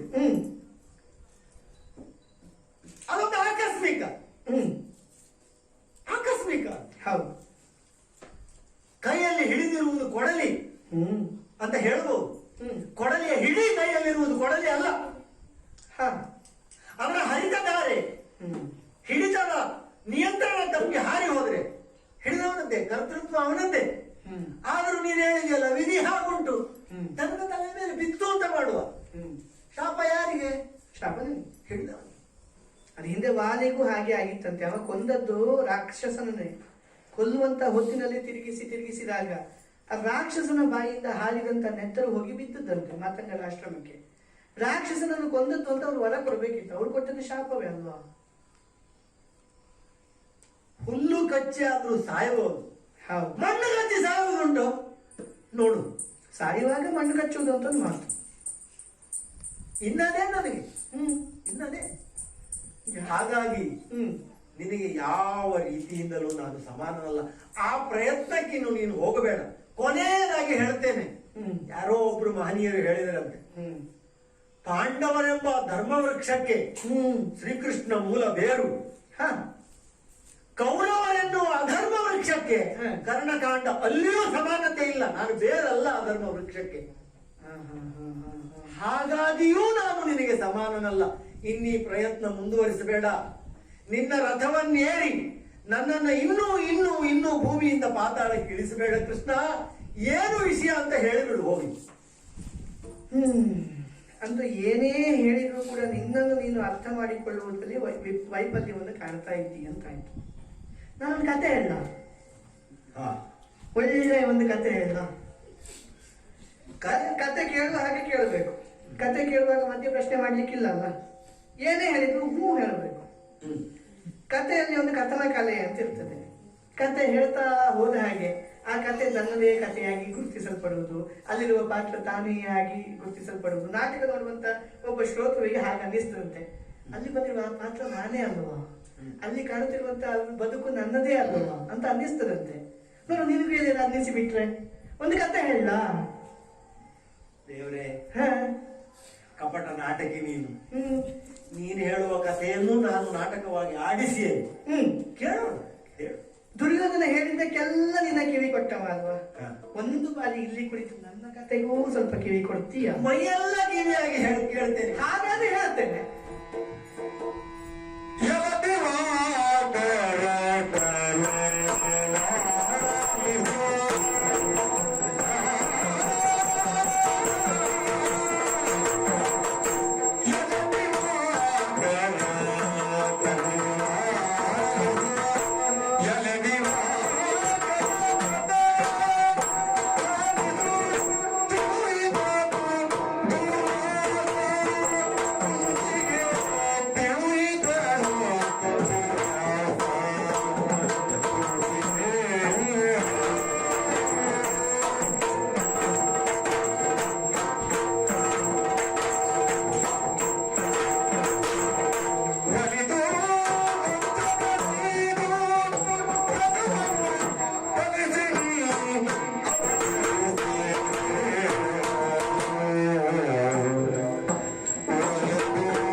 ಒಬ್ಬಾಕೆ ಹೆಣ್ಣು ತಾನು ಹುಟ್ಟಿದ ಮನೆಯನ್ನು ಬಿಟ್ಟು ಯಾವುದೋ ಒಬ್ಬದ ಮನೆಯಲ್ಲಿ ದತ್ತಕ್ಕೆ ಅಂತ ಕೊಡಲ್ಪಟ್ಟಂತ ಒಬ್ಬ ಆಕೆ ಹೆಣ್ಣು. ಯಾರಾಕೆ ಅಂತ ಹೇಳುದು ಆಮೇಲೆ ಹೇಳೋಣ ಅಂತೆ. ರಾಮನ ನಿರ್ಯಾಣಕ್ಕೆ ಕಾರಣವಾದಂತಹ ದುರ್ವಾಸರು ಮತ್ತೆ ಈ ಪ್ರಪಂಚ ಮುಖಕ್ಕೆ ಕಾಣಿಸಲ್ಪಡುವುದು ಅಲ್ಲಿ, ಅವನ ಮನೆಯಲ್ಲಿ. ಹಾಗಾದ್ರೆ ರಾಮನನ್ನು ಪುನಃ ಪರಂಧಾಮಕ್ಕೆ ಅಟ್ಟಿದಂತ ಆತ ಮತ್ತೊಮ್ಮೆ ರಾಮನನ್ನೇ ಕೆಳಗಿಳಿಸಿಕೊಳ್ಳುವುದಕ್ಕೆ ಬಂದನು ಎಂಬಂತೆ ದುರ್ವಾಸರು ಬರುವುದೇ ಹಾಗೆ. ಅವರು ಬಂದರು ಅಂತಾದ್ರೆ ಅವರು ನಡೆಯುವಂತಹ ನೆಲದಲ್ಲಿರುವಂತಹ ಹುಲ್ಲು ಕಡ್ಡಿಗಳು ಕೂಡ ಹೆದರಿ ನಡುಗುತ್ತದೆ. ಯಾವ ಹೊತ್ತಿಗೆ ಯಾವ ಬಿರು ಮಾತುಗಳಿಂದ ಶಾಪವನ್ನು ಕೊಡ್ತಾರೆ ಹೇಳಲಿಕ್ಕಾಗುವುದಿಲ್ಲ. ಅಂತಹ ಸಿಟ್ಟಿನ ಮೂರ್ತಿಯಾದಂತಹ ದುರ್ವಾಸರು ತನ್ನ ಮನೆಯ ಬಾಗಿಲಿಗೆ ಬಂದಿರುವಂತಹ ಆ ರಾಜ ಹೆದರಿ ಕಂಗಾಲಾಗಿ ಹೋದ. ನಾನಿಲ್ಲೇ ಇರ್ತೇನೆ, ನನಗೆ ಪ್ರಿಯರಾದವರು ನನಗೆ ಬೇಕಾದಂತಹ ಅನುಕೂಲವನ್ನು ಮಾಡಿಕೊಡುವಂತಹ ಒಬ್ಬಾತನನ್ನು ಅಥವಾ ಒಬ್ಬಾಕೆಯನ್ನು ನನ್ನಲ್ಲಿಗೆ ಕೆಲಸಕ್ಕೆ ನಿಯಮಿಸುವಂತ ಅಪ್ಪಣೆ ಕೊಟ್ಟರು. ಯಾರನ್ನು ನೇಮಿಸೋಣ? ಬುದ್ಧಿ ಬಲಿದಂತ ಯಾರನ್ನೇ ನೇಮಿಸಿದ್ರು ಕೂಡ ಇವರೆಂದಂತೆ ಅವನು ಸೇವೆಯನ್ನು ಮಾಡಲಿಲ್ಲ ಅಂತಾದ್ರೆ ಶಾಪ ಅವನಿಗೆ ಮಾತ್ರ ಅಲ್ಲ, ಅಂತವನನ್ನು ಒದಗಿಸಿದವರಿಗೂ ಶಾಪ ಬರ್ತದೆ ಅಂತ ಗೊತ್ತಾಯಿತು ರಾಜನಿಗೆ. ತನ್ನಲ್ಲಿರುವಂತ ಮಗಳಿದ್ದಾಳಲ್ಲ, ಆ ಮಗಳನ್ನೇ ನೇಮಿಸಿದ್ರೆ ಏನು ಅಂತ ಆಲೋಚನೆ ಮಾಡಿದ. ಇನ್ನೂ ಬುದ್ಧಿ ಬಲಿಯದ ಹೆಣ್ಣು, ಆದ್ರೆ ಒಳ್ಳೆಯ ಸಂಸ್ಕಾರದಲ್ಲಿ ಬೆಳೆದವಳು. ಹಾಗಾಗಿ ಚಂದದಲ್ಲಿ ದುರ್ವಾಸರ ಸೇವೆಯನ್ನು ಮಾಡಿದರು. ಸಣ್ಣ ಮಕ್ಕಳು ನಮಗೆ ಎಂದಂತೆ ಎಲ್ಲ ಕೆಲಸವನ್ನು ಮಾಡಿಕೊಟ್ರೆ ಅವರನ್ನು ಬಳಿ ಕರೆದು ಬೆನ್ನು ತಟ್ಟಿ ಹಣೆಯನ್ನು ಪೂಸಿ ಒಂದುಂಡೆ ಬೆಲ್ಲ ಕೊಡಬೇಕು ಅಷ್ಟೇ. ಆದ್ರೆ ಇವರು ಜವಾಬ್ದಾರಿಯ ಉತ್ತರದಾಯಿತ್ವವೇ ಹೊಣೆಗಾರಿಕೆಯೇ ಇಲ್ಲದಂತ ಆ ಮಗುವಿಗೆ ಮಂತ್ರ ಪಂಚಕಗಳನ್ನು ಕೊಟ್ಟರು. ಈಗ ಗೊತ್ತಾಗಿರಬಹುದು ಆ ಹೆಣ್ಣಿನ ಹೆಸರು ಪೃಥಾದೇವಿ. ಹೋದಂತ ರಾಜ್ಯ ಕುಂತಿ ಭೋಜ, ಹಾಗಾಗಿ ಆಕೆಗೆ ಕುಂತಿ ಎಂಬ ಹೆಸರು. ಎಲ್ಲಿಂದೆಲ್ಲಿಯೋ ಸಾಗುವಂತ ಕಥೆ ಎಲ್ಲಿಂದೆಲ್ಲಿಯೋ ಬಂದು ಮುಟ್ಟಿತಲ್ಲವೇ. ಮಂತ್ರ ಪಂಚಕಗಳನ್ನು ಹೊಂದಿದಂತಹ ಕುಂತಿದೇವಿ ಎಂತಹ ಮಂತ್ರಗಳು! ಆ ಮಂತ್ರಗಳನ್ನು ಹೇಳುತ್ತಾ ತಾನು ಯಾರನ್ನಾದರೂ ನೆನೆಸಿದ್ದೇನೆ ಅಂತಾದ್ರೆ ಸುಮನಸರೇ ಆದರೂ ಸರಿ ತಾನಾಗಿ ಎದ್ದು ಬಂದು ಸದ್ಯೋಜಾತ ಸ್ಥಿತಿಯಲ್ಲಾದ್ರೂ ಒಂದು ಮಗುವನ್ನು ಕೊಡಬಲ್ಲಂತ ಸಾಮರ್ಥ್ಯ ಇರುವಂತಹ ಮಂತ್ರ ಪಂಚಕಗಳು. ದುರ್ವಾಸರು ಹೋದರು, ಮಂತ್ರ ಬೋಧಿಸಲ್ಪಟ್ಟಿತು. ಆ ಕುಂತಿ ಗಂಗಾ ನದಿಯ ತಟಾಕಕ್ಕೆ ಹೋಗಿದ್ದಳು.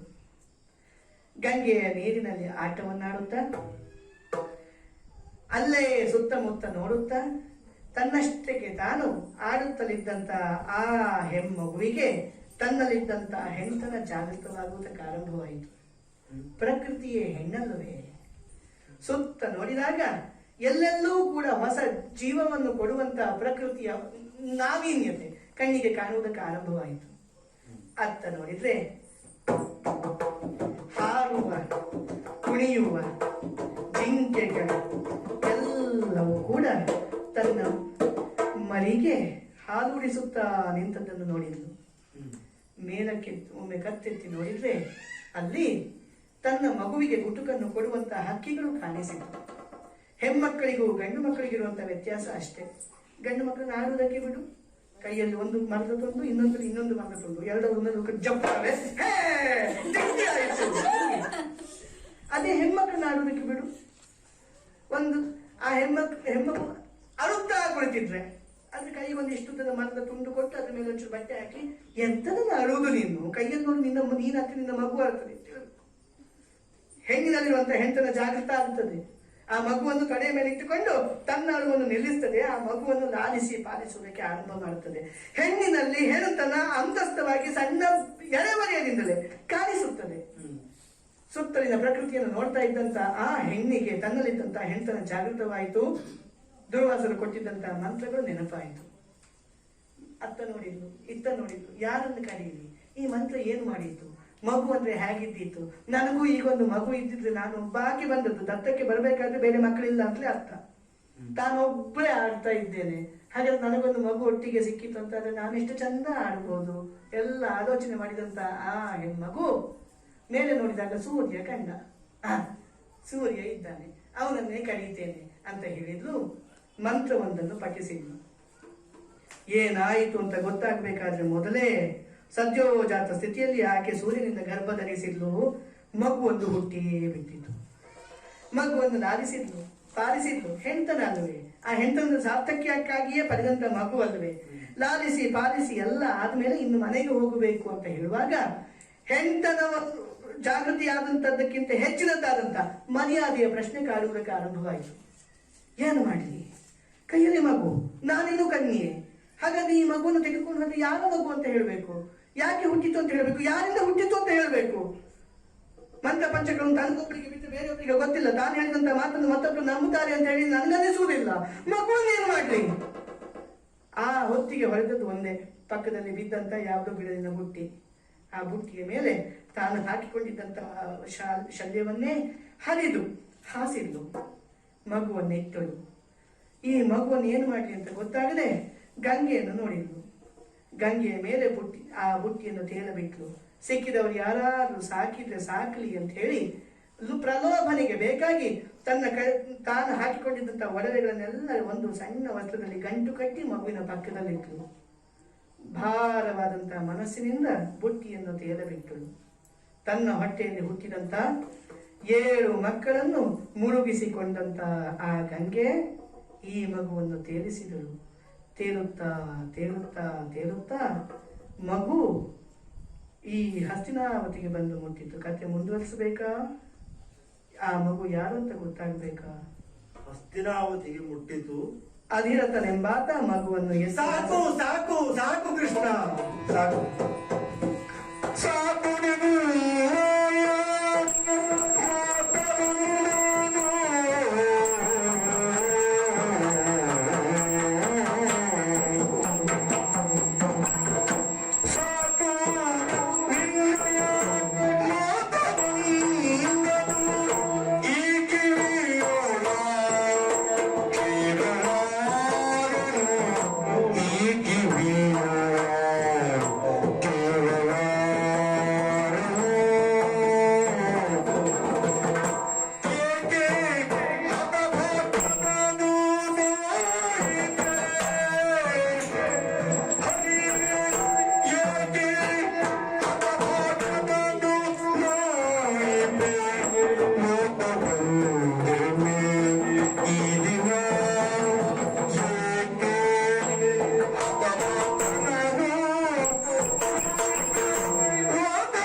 ಸಾಕು.